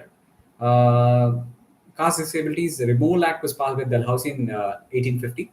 We also have social disabilities that was imposed, like untouchability, and religious disabilities, like some religions should not enter temples, and educational disabilities, and like women should not be given education, or economic disabilities.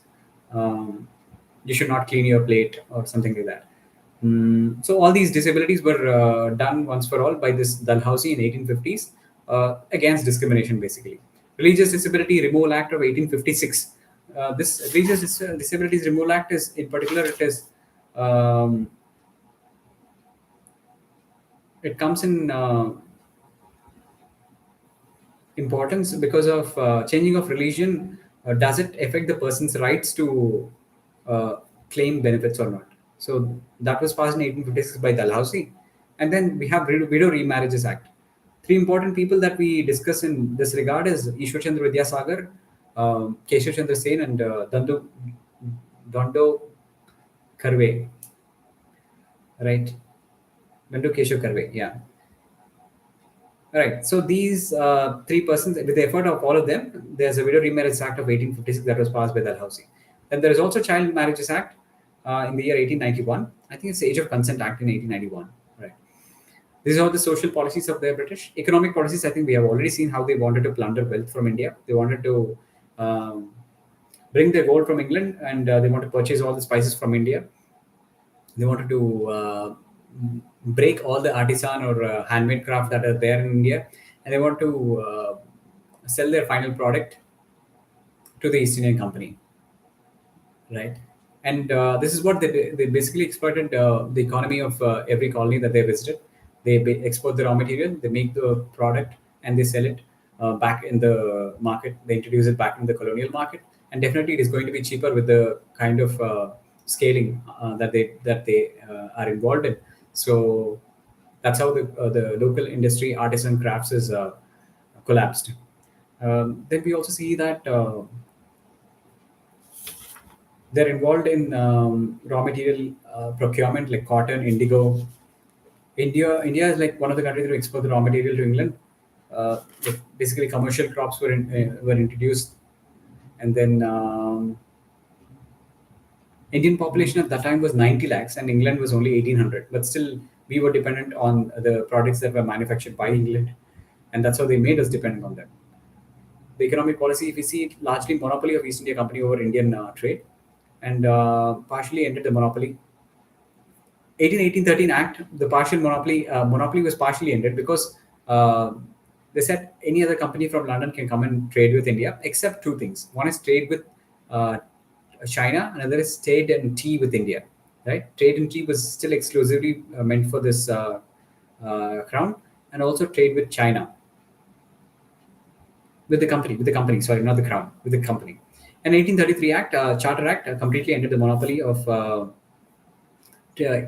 trade of East India Company. 1813 and 1833 Acts exploited India. Right. That's how our handloom industry was collapsed.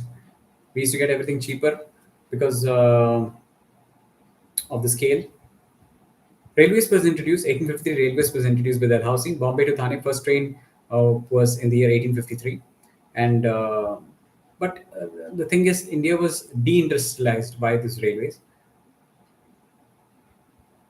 earlier because of all the less transportation. Like rural industry was surviving. We had a lot of handmade crafts everywhere. People were manufacturing their own textiles everywhere. But with this railway, everything was connected. People were making, let's say, cotton textile was happening in Bombay, and that was connected to different parts with railways. So people, wherever industries were there, little small industries were there, everything was being deindustrialized with this railways, advent of railways.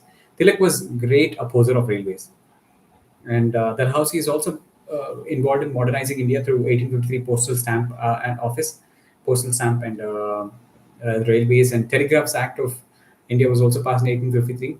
Steamship was also introduced in 1850. Many roads were also built. So basically, they did a few good things, but then they did not do it for the sake of doing good. They did only for their communication and then for their um, administrative purposes and administrative ease, which also happen to be of some use for us today as we speak. Then also the net impact of Britishers on economic policies, we see that they are mostly involved in drain of wealth. This was clearly expounded by Dadabhai Naoroji in his Poverty and British Rule of India. That is one of the most, in fact, the most important outcome of moderates is Dadabhai Naoroji's economic mm, Poverty and British Rule of India. And we also have other books like R.C. Dutt's Economic History of India, which explained how Britishers were almost similar to that of Nadir Shah's exploitation and destruction of handicrafts and industrial or deindustrialization, how it was happening. And famines also were troubling us, but despite that, how they were collecting the revenues was also discussed. And ruralization of India. So decline of urban cities or so ruralization, industrialization, deindustrialization was also happening. At the same time, ruralization was also happening.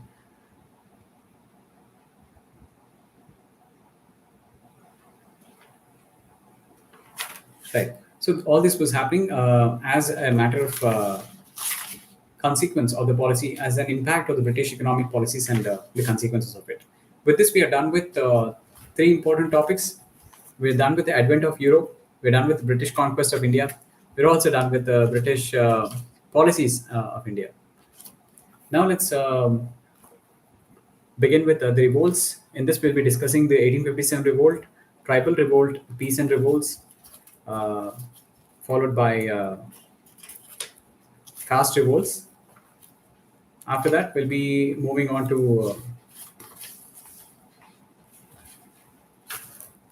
the main.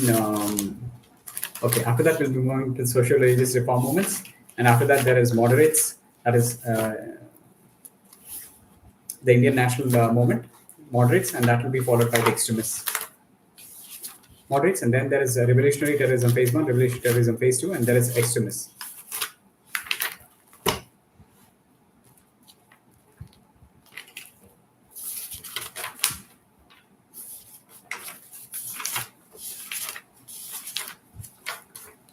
Or the time is 2 hours. Let's begin with Sepoy Revolt of 1857. Revolt of 1857. This main causes for this outbreak are it is not confined to Sepoys only.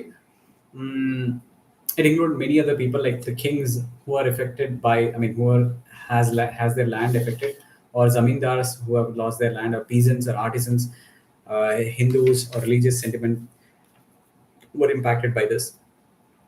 The main causes that we see is Dalhousie's doctrine of lapse.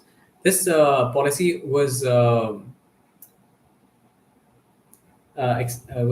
mainly saying that any ruler who does not have a legitimate son or a son of his own, he will have to. The land will go to the British. British will be the safekeeper of that land. I mean, of that kingdom. So that's how they lose their land from through the doctrine of lapse, and this was introduced by Dalhousie. And for example, if you see Jhansi Lakshmi Bai was one of the. She was in one of the kingdoms which actually lost their land, and then we have Nana Sahib, also known as Balaji Bajirao. He also was the adopted son of Bajirao, and consequently, since he is not genetically related to his father, so he also lost his, since he is an adopted, so he also lost his right to rule. Similarly, we have Hazrat Mahal, the widow of Wazir Ali Shah. So Wazir Ali Shah was the last ruler. He did not have a son, and therefore Hazrat Mahal was not allowed to rule. Then we also have another role that was played here was that of zamindars. Why were zamindars taking part in this? So only those zamindars whose estates was confiscated. Let's say there's a zamindar who was not able to repay all the revenue that he had to pay, like 11th of the portion, right? If he's not able to pay, then he had to, give his land has to be given up to the Britishers under the Sunset Clause, and therefore he is upset with that. Therefore, he also joined this revolt. People who joined in that manner, we see some examples like Kunwar Singh of Bihar. Jagdishpur, Zamindar of Jagdishpur also was bankrupt because of this zamindari. Then we also have artisans because of economic exploitation that was happening. Artisans also joined this. Orthodox Hindus because of their social sentiments which were hurt. Then there's also Christian missionaries. Christian missionaries, religious reasons. If you see, there's a lot of discrimination that were happening because Christian missionaries. There's a lot of pressure to accept Christianity. That also was against the Indian sentiment, and there's also discrimination in every aspect. Like there's money payment or treatment of the food. Everywhere there is a difference between soldiers and sepoys. Soldiers were that of British, sepoys were the Indian equivalent of a soldier. There's also religious sentiment because Indian soldiers were made to fight in Burma. That is like crossing the sea. Sea voyages is banned in India according to Indian scriptures. And also we're talking about all these are basic other reasons, but the main prominent reason or the main important reason, immediate reason, if we ask, it's a Enfield issue. Enfield rifle, they say that the cap, every gun and a rifle had to be opened with the mouth, and they need to load it before loading it. But they say the cartridge of this Enfield rifle is made up of beef of pig and cow. It is a rumor, and therefore it was spreading faster. And all the Hindus and Muslims have refused to open the cartridge. Then we also have something called Course of Revolt. West Bengal, how this had started, the revolt, how did it start? In West Bengal, there's a place called Barakpur. 34th Native Infantry was there, and there was a Brahmin in this regiment called Mangal Pandey. He was very aggressive, and he opened fire against two Britishers named Colonel Bagh and Lieutenant Hersey. 10th May 1857, there was a meeting of Sepoys in Meerut, and this is how the beginning of revolt happened. Everything happened on 10th of May 1857. A few people, Sepoys have started. They started meeting, sort of a meeting in Meerut, and they thought of starting an attack or revolt against this British. Right. Then we have in Delhi. What happens in Delhi is Bahadur Shah. We know he was there in Delhi. He was confined to this Delhi and Palau region. In Red Fort, he was a prisoner. So Shahenshah Hindustani. He was declared as Shahenshah Hindustani, and but the fight was actually carried by Bakht Khan only. And now the revolt was brutally suppressed by the British governor Hudson. Hudson was fought against the Bakht Khan. He killed Bakht Khan, and Bahadur Shah was sent to Rangoon or Myanmar as a prisoner. So he took refuge in Humayun Storm before that. Before going to Rangoon, he took some refuge in Humayun Storm for a while. Then in Kanpur, if you see in Kanpur, Uttar Pradesh, this movement was led by Nana Sahib. Nana Sahib, we saw that he was from the Maratha kingdom. He also did not have any. He's not a biological son. Basically, he was an adopted son. Therefore, he also had to lose his land through subsidiary lines. He came to Kanpur. He was resided in Kanpur, pensioned off in Kanpur. So he had an assistant called Tantya Tope. These both were actually actively taking part in this 1857 revolt. But here the movement was suppressed by another officer named Major Campbell. So Kanpur Campbell. You can remember Campbell. I know. Yeah. So Nana Sahib ran away from Nepal, and he disappeared after this. Nana Sahib ran away from Nanaway to Nepal, and Tantya Tope ran away to Chambal. I'm sorry for using the word ran away. It is we shouldn't use derogatory words against our own very freedom fighters. Probably we can say that he royally walked away to Nepal, and Tantya Tope to Chambal area. Chambal area, he started his own warfare called guerrilla warfare. So in the hilly areas, it was a hilly area. From there, he started attacking using guerrilla warfare. But then in 1859, Tantya Tope was captured and he was hanged. Right. Then we're talking about Awadh. Awadh, we also saw Hazrat Mahal. There was a weak lady. I mean, her husband died, and therefore there was no. It falls under subsidiary lines. It comes to British. Then Awadh, we have Hazrat Mahal. The revolt was suppressed by Major Campbell, Kanpur. So basically, Awadh is also in UP, Campbell, Kanpur. So he's nearby. So he finished up the work with Nana Sahib, and then he came to Awadh probably. And then here Hazrat Mahal is also Campbell. And similar fate of Nana Sahib. Here, this lady also went to Nepal. Then we have something called very important point of Jhansi. Jhansi here, the leader is Lakshmi Bhai, and he lost her kingdom, and movement was suppressed by Sir Hugh Rose. Sir Hugh Rose, and he's the very person who gave a comment that he was the man of the moment. I'll tell you the exact. You have to Google for the exact phrase that was used by Sir Hugh Rose. Then we have Jagdishpur in Bihar. In Bihar, the movement was led by Kanwar Singh. Kanwar Singh is also known as Bihar Kesari. Here, there were two British officers who have suppressed this movement. One is William Taylor, and second is Vincent Eyre. Rohilkhand, in Rohilkhand region, it was Khan Bahadur, and in Benares, it's Maulvi Liaquat Ali. And so these are some other important readers that we have to remember. But majorly, if we have to remember the ones in Delhi, it is it is Bahadur Shah Zafar, Bahadur Shah II. He was made as the Shahenshah Hindustan, and Bakht Khan was leading it, and he was defeated by Hudson. Kanpur, it is Nana Sahib and Tantya Tope, Campbell. Right. Then in Awadh, it is Hazrat Mahal and also Campbell. In Jhansi, it is Lakshmi Bai and Sir Hugh Rose. In Bihar, it is Kanwar Singh and William Taylor and Vincent Eyre.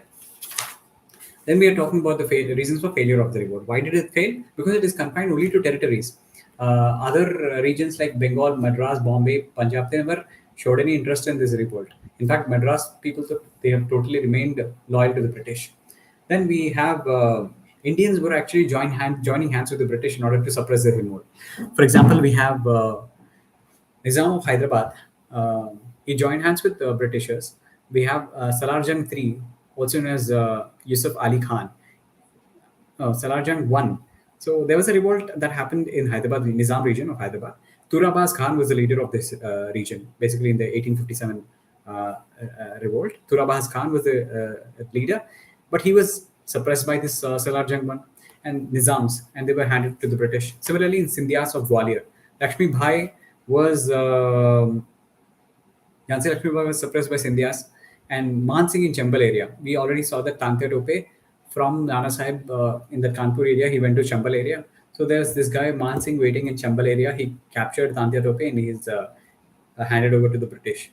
So that's how Indians were against Indians, and that's what even there's a comment that was passed by Lord Canning. He says he's the viceroy at that time in 1857. He says Indians themselves were acting as breakwaters to the storm. Then we see that in India, zamindars were the first to form zamindaris. Zamindars were forming landholders association, right?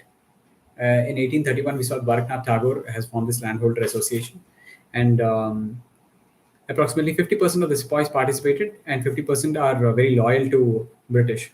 So even if you see among the sepoys, 50% were very loyal. Only the other 50% were actually taking part in this revolt. Sikhs and Gurkhas, they were actually remaining loyal to Britishers and did not participate in this. They had no problem with the thing. And then we also have there's a general trend of lack of leadership that was seen, because Bahadur Shah Zafar was very weak at that point of time, and there's lack of coordination among. There's no cell phones, there's no WhatsApp and all, so they have to. There's no constant medium of communication that is happening on the strategy or the mode of attack that they should follow in order to carry the revolt forward. Therefore, there's no coordination among them. There's lack of resources also, because British were more sophisticated. They had a naval supremacy. They also had advancements of having mechanical advancements. So there's lack of resources as well. There's no sophisticated arms or weapons with the Indians. If you see the nature or character of the revolt, so British described this revolt as a mutiny. So G.B. Madison called it as Indian mutiny, and we also have Indian leaders describe this revolt of 1857. For example, V.D. Savarkar, he described it as the first national war of independence in his book in the year 1909. R.C. Majumdar called it neither first nor national war nor of independence. Then we have S.N. Sen. He called it as fight for rights. We also have that's how different people have described the war. Then we have consequences of war. There's Darbar of Allahabad, 1st November 1858. So this is how consequence of war is when they come to terms with the company's misfunctions or malfunctions, or companies' misgovernance or whatever. So they wanted to transfer all these powers to the crown itself. British crown wants to take this administration to its own hands. So in 1858, they passed the Government of India Act. So under this act, the East India Company's rule was ended, and all the powers were transferred from the company to the crown. And the Governor General of India was now changed to the Viceroy of India. Lord Canning was the first Viceroy of India. Court of Directors and Board of Control was abolished, and Secretary of State was formed. Charles Wood was the first Secretary of State of India. He's the very same guy who gave the Wood's Dispatch, which led to the formation of some universities in important places of India: Bengal, Madras, right, and Mumbai and Bombay. Then we also have 1861. There's a series of legislation that was passed, like Indian Civil Services Act of 1861. There is National Police Act of 1861. There's Indian High Courts Act of 1861, and Indian Councils Act of 1861. Through Indian Councils Act, there was a portfolio system that was introduced. Portfolio system is the very same thing that we have as ministers for different portfolios, right? That was introduced through 1861 Councils Act. It's a very important thing. There's a provincial legislation that were revived during this 1861 Act. It was earlier abolished in 1833 Charter Act. Provincial legislations, so the provinces were given the power to form their own legislations. And military reforms were also brought in this earlier. The ratio of sepoys and soldiers was 2:1 in Bengal, and Bombay and Madras is 3:1. So for every one soldier, there is one foreigner. There's 3 Indian equivalent of soldiers, sepoys. But now that ratio was increased as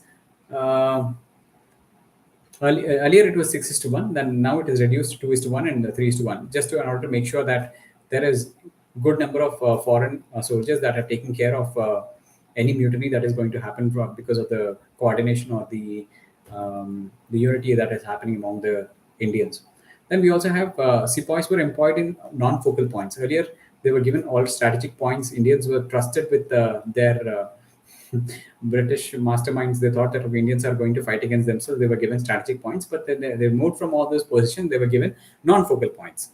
Now we discuss about the policy changes that are happening after 1857. Queen Victoria's declaration. She gave it a came up with a declaration saying that there is going to be no more annexations that will be happening in India, and 1859 doctrine of lap was also withdrawn. So there's no more kingdoms that are going to the lap of British if they have no hereditary ruler. And there's also an unsaid declaration that was happening at this time. They would not. No, they. There's also. She also gave a prominent rule that they are not going to interfere with our socio cultural, religious matters of India.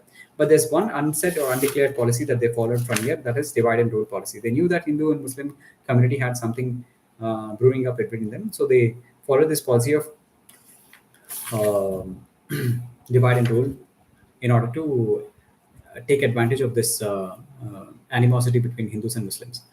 Then we are done with the revolt of 1847. Now we move on to the tribal revolt.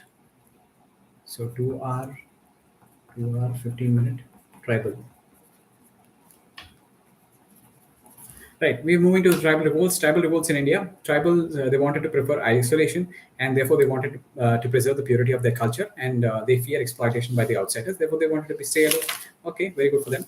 Now we have characteristics of tribal revolt. All the tribal revolts are majorly arms rebels, and few major tribal revolts. If we see Santhal tribe of Bihar in 1855 to 1856, that is I think during the period of let's say Lord of Dalhousie. They always believed in a supernatural forces. Like Santals believed in their god called Thakur, Santal god Thakur, and also they voted against Dikus. All the foreigners are called as Dikus, and it was it's a movement that was led by Sidhu Manji and Kanu Manji, and they declared the area between the Bhagalpur and Rajmahal as autonomous region. They were suppressed late, consequently in the year 1856. Then we have another tribe called Munda tribe in Jharkhand. They have a legendary hero called Birsa Munda. He is believed to have some magical powers as well. Ranchi Airport was named after him, and Mundas became victims of Christianity. There's a lot of conversion that is happening among the tribals, and he was against it. He was against all the conversions that are happening. Then we have Kondadara tribe in Vishakhapatnam, which was led by Koramalaya. That was later taken up by Alluri Sitaramaraju. We also see RRR movie. Then we know there's a role that was played by Ramcharan. Then anyway, we have a few major tribal revolts that we're going to see chronologically. First, we see that there is Khasi tribe, Khasi revolt that is happening in Assam, 1829 to 1832, by Tirot Singh, the leader of the revolt. So in every revolt that we're going to see, we discuss about the tribe, that name of the tribe, the region, and the year, and the leader of the tribe, and what is the purpose for the revolt, right? So name of the tribe, we'll begin first, right? Khasi tribe have started this revolt in which region? Assam, in the year 1829 to 1832, and the leader of the revolt is Tirot Singh. Assam, Khasi tribe, Tirot Singh. Khasi tribe, Khasi revolt, Tirot Singh. Why did he start this revolt? Because there was a ban on shifting cultivation. We know that people in Assam are engaged in tribals in Assam, certain regions of Assam, and of course in different parts of India, it's called in different names. They were engaged in shifting cultivation, where they take a piece of land, they use it for their purposes, and once it is fully utilized, they burn it. They move to the next patch of land. By the time this land regains its nutritional value, and this practice of shifting culture was banned, and this also one of the main reasons is because there was lots of outside interference that is happening because of road construction program. So this Khasi tribe of Assam, they were against this. Second, we are going to see Kol tribe of Jharkhand. In fact, it's Madhya Pradesh and Chotanagpur area. So we can say to an extent Jharkhand also. This happened in the year 1831 to 1832. Kol revolt 1831 1832. Buddhu Bhagat was the leader, and reserve forest area. So they're saying they're not to step in their own forest. They created something called a reserve forest, and they were not allowed to enter in their own forest. And they also were involved in land transfers and other such practices. So Kol revolt was materialized during that time. Khond revolt. Khond is in Orissa region, 1846 to 1860. Chakra Bisoi and Chakra Bisoi was the head of this. We saw that Hardinge I was involved in banning this sacrifice of human human sacrifice abolition, and this was actually the reason for revolt. They don't want human sacrifice to be abolished through this Human Sacrifice Abolition Act of 1840s. They want to practice human sacrifice. Then we saw Santal revolt. We already spoke about their god Thakur, and also Sidhu Manji, Kanhu Manji were the leaders. This happened between 1856 to 1855 to 1856. They lived in Damani Ko area. Daman e Ko. This is probably an important keyword which might be asked in exam. Daman e Ko area. And they were exploitation of non-tribals by outsiders is what outsiders they call them as Dikus Daman e Ko, right? And uprising in Santhal is called as Hool, Hol, Hool, right? And they believed in Satyayug. How pure people know. Satyayug and uprising, they call it as Hool. And Sidhu Manhi and Kanzu Manji were the leaders of the revolt. They lived in Damani Ko area. They believed in Satyayug and they were against Dikus who were taking their lands. Next we are talking about Munda tribe that's happening in Jharkhand. In 1889 to 1900, Birsa Munda was the leader. Christian missionaries were there in the tribal region. There were lots of conversions that were happening, and they were against these conversions. Churches were also destroyed, and December 25th, especially, that is when the Christmas happened. So all these mundas were major destruction was happening over there, and they killed even the pastors. Right. Then we have Kuki and Naga tribe revolt. Kukis and Nagas are in Manipur region and also in Nagaland. This happened over a relatively longer period of time, from 1817 to 1832, and this happened because British have started imposing taxes. So Jadonang or Rani Garindu was actually Jadonang was actual leader, and was later taken up by Rani Garindu. Rani was the title that was given by Jawaharlal Nehru. Then we have Kondadara. Kondadara tribe in Andhra Pradesh. Kurramalaya was the leader, and because of the despotic domination that was happening by the British, Kondadara was tribe had revolted. Then we also have Koya tribe in Rampa, also known as Rampa Rebellion. Rampa Rebellion, Andhra Pradesh, Rampa Chodavaram.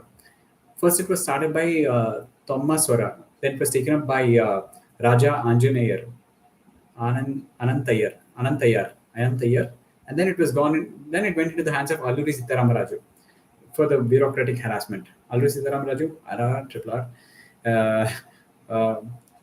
And then we also have some other revolts like Bastar Rebellion that happened in the year 1910. Worli Revolt happened in the year 1940. And Chaur uprising took place in Midnapur and Burdwan in 1766 to 1816, where East India Company was selling all the sold estates by public auctions in order to maximize their revenues. So this harmed the Aboriginal interests. All the lands were being sold for their revenue. So that is all about the tribal revolts. Rampa Chodavaram. Now let's move on to the peasant revolts. Peasant revolts, we know that land revenue was the chief source of British commercial crops. Let's make a timestamp of peasant revolts. 222.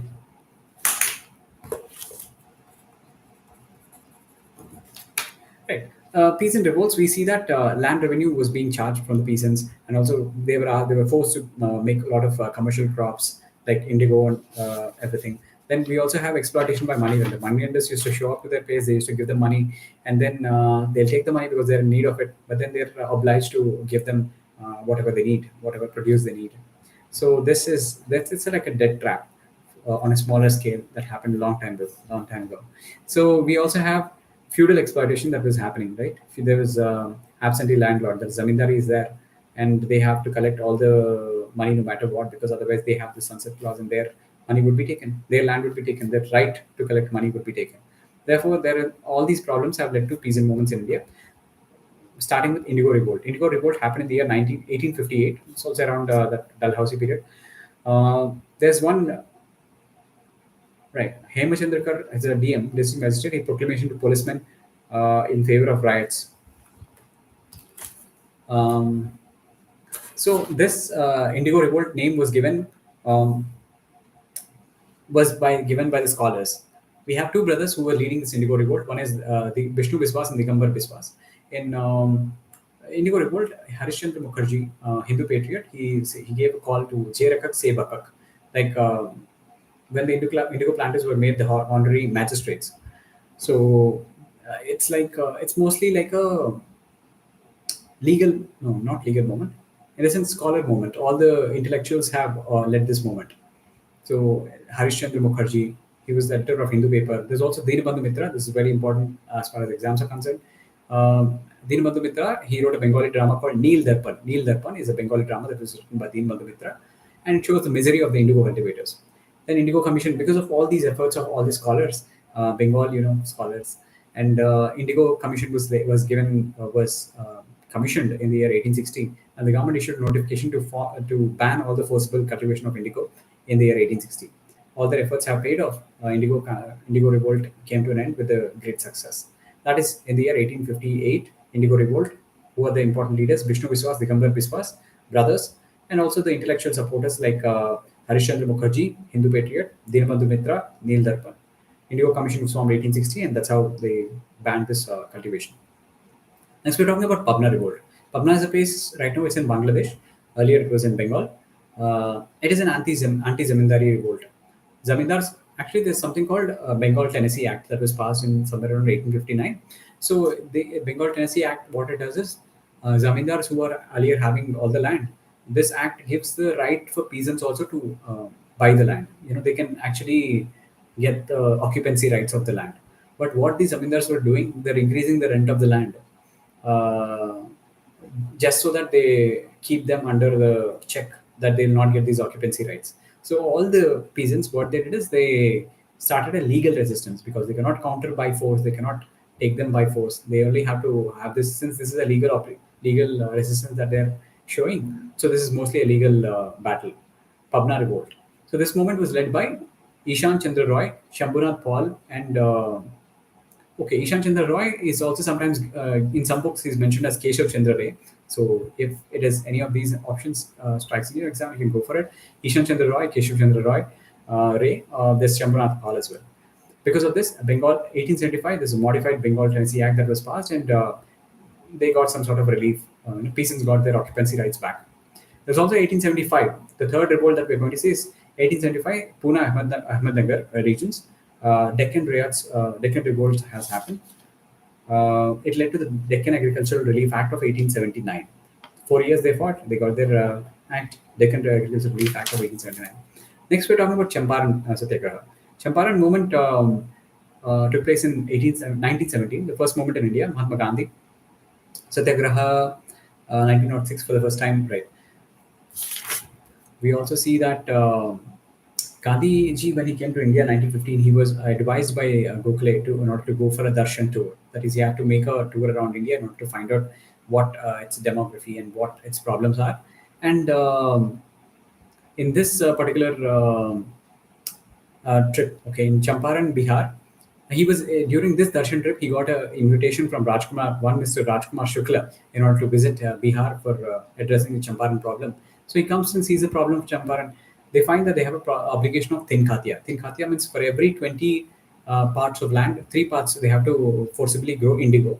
Indigo problem we also saw in in Indigo Revolt of 1858, right? In Bengal. That is in 1858. Now here we are talking about 1917. We still have the indigo problem here in Bihar. So the leaders that supported Champaran Satyagraha, Anugrah Narayan Sinha, J.B. Kriplani, there is Babu Rajendra Prasad, Mahadev Desai, Mazharul Haq, and Brij Kishore Pandey. Right? Brij Kishore Prasad. So all these leaders have supported Gandhiji in this Champaran Satyagraha. Then under this pressure, Tinkatia system was abolished and Champaran movement was successful. And government appointed Gandhi as one of its members as well. Gandhi, he could have asked for a refund of entire money, but he said only 25%, but hame 25% de do bhai. This much is enough because all this money was taken legally. Just the act of giving money back is more important than the amount. Then we have Khera or Kheda movement, Kheda Satyagraha, that happened in Gujarat, 1918, against the taxes. Like Gandhi, so there was a huge drought that happened in Kheda region, and every time the average productivity falls below 25%, there's a in the revenue codes it is said that the people should be exempted from paying any of the revenues. So although that year the revenue was below 25%, productivity was less than 25%, the British have started demanding revenue by all means. So this revolt was Kheda movement. Satyagraha was against this Kheda, yeah, was against the taxes basically.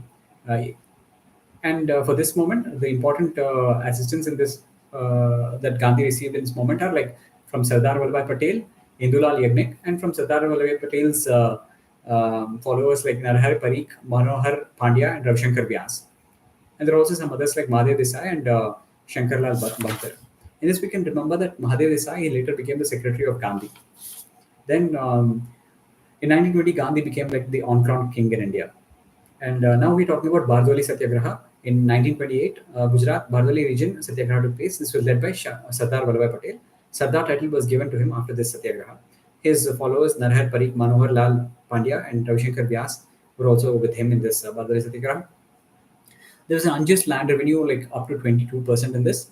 And finally, with his pressure and all this Satyagraha, they've reduced to bring it down to 6.3%. Then we have Mopla revolt or Mapla revolt. There's also a sort of a peasant revolt only, but this it is stuck with some controversies lately. We'll see what it is. So there's a popular revolt that is taking place in the Malappuram region of Kerala, right? There's a kind of a structure, organization structure that is happening there. Muslims, there are peasants called Maplas, there's an intermediaries called Kanamdars, and there is a Zamindar is called Jemmis. So what happens is all the Muslims, no, poor Muslims of who are called as Maplas, they were actually Muslim community, and all these zamindars are Hindus. So these were subjected to like oppression, like excessive land rent was there, and it's like a lot of oppression was being faced by the Moplas from the Jemmis or the landlords. In fact, the landlords have taken the Kanamdas also. They have swallowed them. So the reasons for this revolt initially was like hike in revenue demand, there's reduction in field size, and there's oppression by the officials. Right. Then what happened is later on. So that's how we saw like this is happening in two different phases. First phase was like it's a peaceful thing. It is supported by the Congress also, and Mahatma Gandhi himself actually expresses support for this Moplas or Mapilas, Mapilai, Mapila, Mapila. So in Congress, Kerala Congress, there were some leaders that supported this, like Mahadev Nair, Gopal Miran, and Yaqub Khan, right? They had two targets in this. One is the British authority, who actually supported the Jemmis or the landlords, Hindu landlords. Second is the Jemmis themselves, who apparently helped the Britishers and somehow they had some engagement, they had some understanding between them. This was purely agrarian. The first phase of revolt was purely agrarian, which was supported by the Congress. Next comes slowly the leadership goes from this moment to communalism. British declared the martial law, and there's a reason for it. British, they were not silent. They declared it. They declared a martial law, and this revolt had gone into the hands of communalism. And the second phase of revolt it was more violent and communal. The leaders of this second phase were like Ali Musalier. He was imam or priest in mosque. Kunjan Varian Kunat Kunja Ahmad Haji. Movie was being made on him right now. Then we have Koyat Angal Muhammad. Siti Koyat Angal Muhammad of Kumaram Putum. Okay. So all these, this was more of a violent communal sort of attack. In fact, Varian Kunat Kunja Ahmad Haji had a parallel government that he's running in Nilambur, right?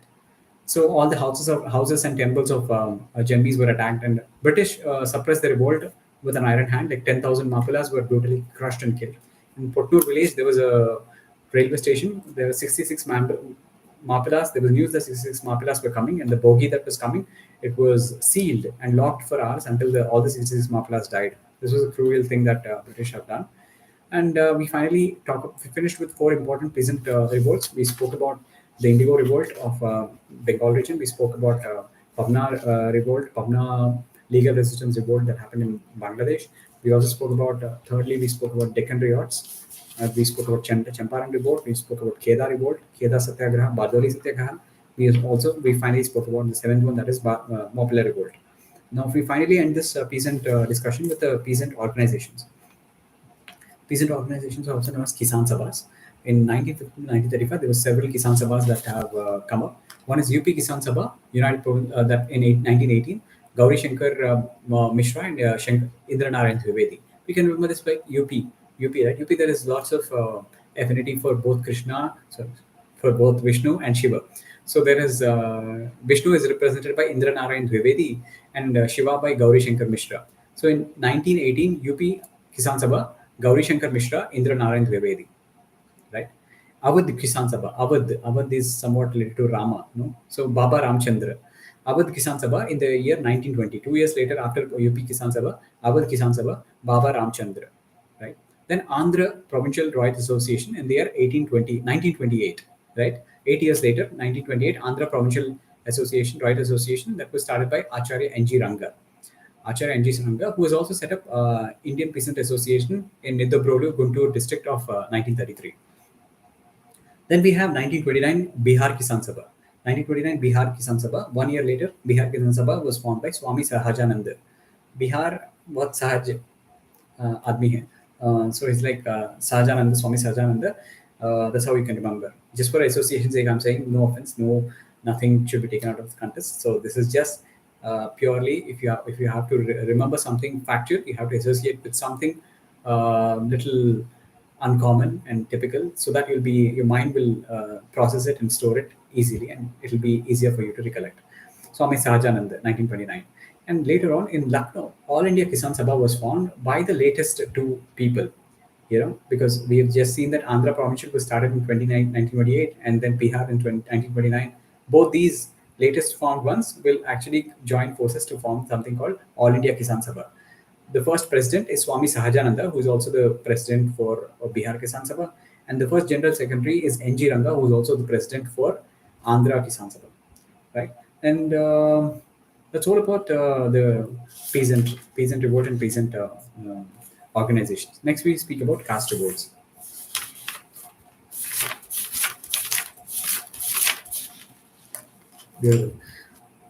Caste revolts. Caste revolts. This is not against the Britishers. It is against. It's anti-Brahminical, and it is movement taken by the Dalits or the untouchables. It is also led by the intermediary caste, anti-Brahminical caste. So it's like. It's all like it all has to do with the statistics, especially if we speak about Madras province. The population of Brahmins at that point was apparently only 3.2%, but about 55% of all the top jobs of bureaucracy and administration were taken up by Brahmins. And this is how the movement has come for people to protest, and not just in economic sphere, but also in other social sphere, especially. For example, but it went to an extreme extent in certain cases, like Jyotiba Phule caste revolts in 2036. We have Jyotiba Phule, who has called Brahmins as hypocritic and opportunistic. They also involved in burning of scriptures, like Manusmriti was burnt, South India Ramayana was also burnt, and Sutta Puranam was also burned by Dalits, and non-Brahmin priests was also started, because it's always like there's 100% reservation for Brahmins as the priests, so they wanted to break this monopoly. And Vedic schools were started with non-Brahmins teaching Vedas, and wedding rituals were being done without the presence of Brahmins. And forcible temple entry movement was also being started.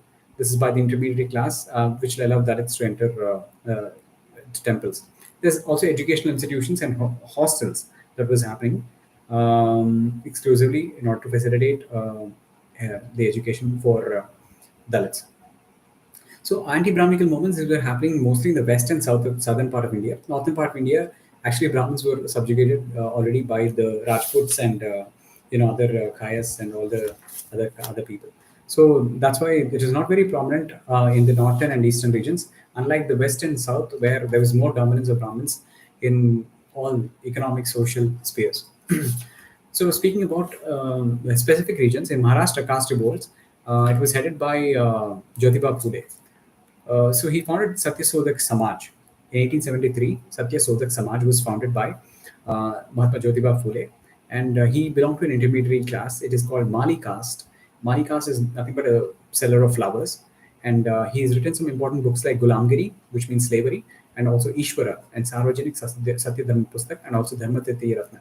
He started a journal or a paper called Dinabandhu, and he founded schools for Dalits and untouchables, and Sahu Maharaj, king of Kolhapur. Sahu Maharaj, king of Kolhapur, is also another prominent person in Maharashtra because he has given he's come up with some lots of radical reforms. Like he's given 50% of the jobs for backward classes, and he started schools and hostels for them. He started Vedic school for non-Brahmins, teach Vedas to them, and he also promoted interdining, and interdining is commensality. Like you have to eat. There's prominent feeling that the higher caste should not eat with the lower caste. So he started interdining, and he was also influenced by Jyotiba Phule, and endogamy was also supported by him. Um, and he was a person like this. Shahu Maharaj was the person who has funded Ambedkar's education, and he sponsored basically for them. This is the first moment that we saw Satya Sodak Samaj of Jyotiba Phule. Now we're talking about Mahar movement. Mahar movement, it was done by two different people. First is Gopal Baba Valgankar. I'm right. Yeah, in 1894, Gopal Baba Valgankar has started the movement, but later it went into the hands of Ambedkar in the year 1920. So, a few brief points about Ambedkar is in 1896, in a place called Mahao, in small town of Madhya Pradesh. He was born there, and then he started Bhashkrita Hiritakarni Sabha, known as the First Class Institute in 1924, and Samatha Sangh in 1927, Akhila Bharat Dalita Varna Sabha, or All India Scheduled Caste Federation in the year 1942, and People's Education Society in 1945. Two parties were founded by Ambedkar. One is Independent Labour Party in the year 1936, and Republican Party in 1956. And the Republican Party was founded posthumously, which means after his death, but the groundwork was already done by him. He also started a lot of journals like Bhashkrita Bharati and Janata and Mok Naik. These were journals written, not books exactly. Journals like Bhashkrita Bharati, Janata and Mok Naik. And he also wrote some books like The Untouchables, Annihilation of Caste, Pakistan or the Partition of India, Buddha and His Dharma, Buddha, Karl Marx, and Castes in India. He also wrote a paper on evolution of provincial finances in the British. So he asked the Dalits to come out of Hinduism and join the Buddhist fold. And there's like a sort of a he has a diametrically opposite vision of what should be done best for the untouchables as what's concerned with Gandhi. Like they had varied opinions about the approach that is to be followed in order to serve the untouchables. Gandhi he founded organizations like Harijan Sevak Sangh and All India Untouchability League in 1932. Whereas the organizations we already saw, which were made by Ambedkar, are like Bhashkrita Hitkarni Sabha, which is also called as the First Class Institute, 1924, Samatha Sangh, 1927, Akhila Bharat Dalita Varna Sabha, All India Scheduled Caste Federation, 1942. So there's one key point is All India Scheduled Caste Federation is by Ambedkar, but All India Untouchability League. So there's a word of untouchability that is associated with Gandhi, but there's a word of federation. You can associate with Ambedkar, right? And then we have a justice movement. Now let's talk about Madras. We are done with Maharashtra. Let's go to Madras.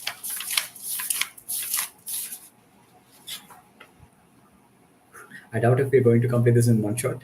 Let's make this one shot as two parts. Okay. Tomorrow we'll cover from social religious reform movements and till the end of because of the time constraint, and I don't want to miss my morning routine. So we have justice movement in Madras. But Madras justice movement, it is not that new, but it's an anti-Brahminical movement. Like we discussed in Madras, like there's 3.2% of Brahmins that are occupying almost like 55% of the government positions. So the British government allowed individual elections to be held in provincial elections.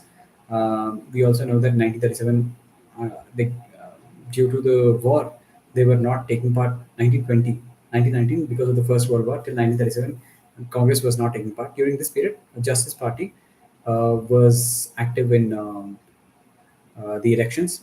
And Justice Party is nothing but South Indian Liberal Federation. They wanted to basically unite entire South India, South Indian Liberal Federation. It was founded by C.C.N. Mudaliar, Tyagara Chettiar, and T.M. Nair, right?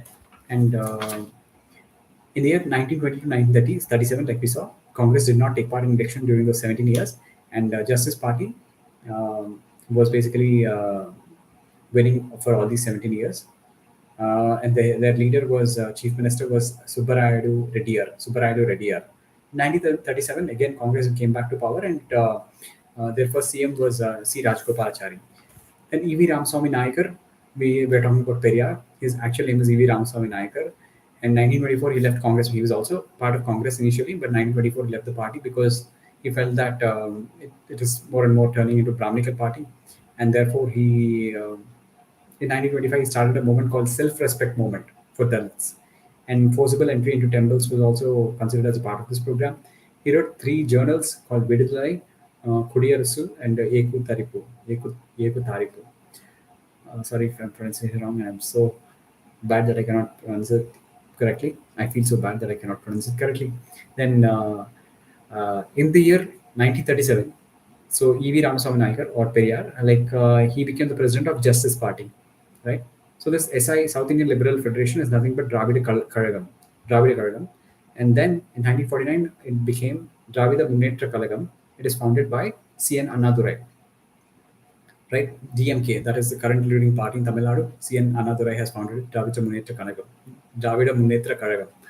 And then finally in 1972, AIADMK, that is Jayalalitha's party, that was formed by MGR, the actor, All India Anna Dravida Munnetra Kazhagam.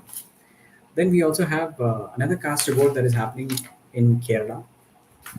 A few more caste revolts that is happening in Kerala. Like we already discussed Maharashtra, we already discussed Tamil Nadu, Madras. Now let's go to Kerala, right?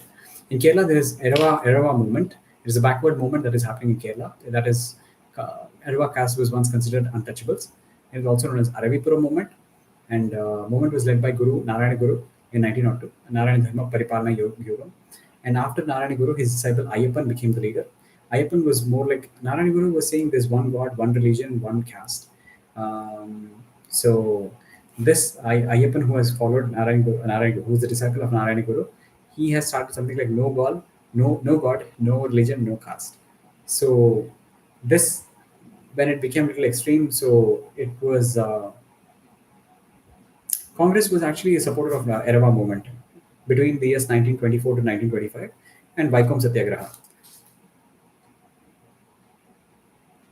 Right. Periyar also participated in the Vaikom Satyagraha, and Vaikom Satyagraha has like a temple entry program for Erava movement. And a few of the Congress important leaders that have taken part in this are T.K. Madhavan, K. Kalappan, and C.F. Andrews. C.F. Andrews is actually a Britisher, and he's also a staunch follower of Mahatma Gandhi. And he was given the title called Deen Bandhu by Mahatma Gandhi. Then we also have Nair movement. Nair movement, it's against Nambudi Brahmins by Nair middle class caste, intermediate or middle caste in Kerala.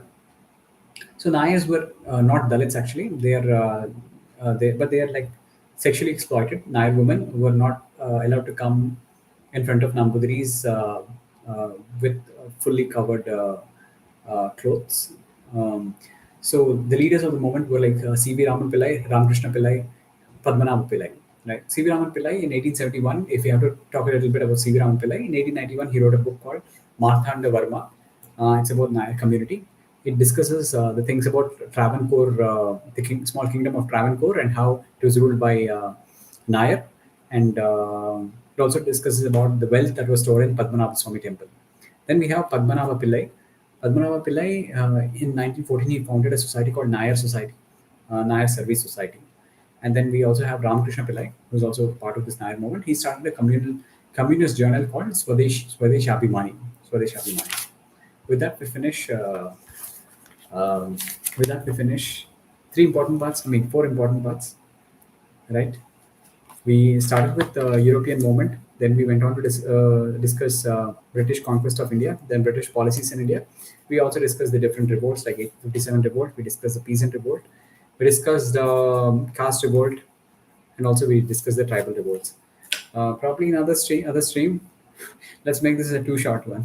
This is not. I believe this is not going to be finished in one short one video. We can do it, but the only thing is I need to extend it a little bit. But I need to get another 3.5 hours. So I'm going to stop right here, and we'll see you in another video tomorrow. And in that, we are going to complete the entire modern history, and hopefully, we'll discuss some more concepts of other topics like history. If not history, we'll even go on to discuss some sociology as well. We'll see when it happens, as it happens. And thank you for watching this video. Thank you. Bye. Have a great day.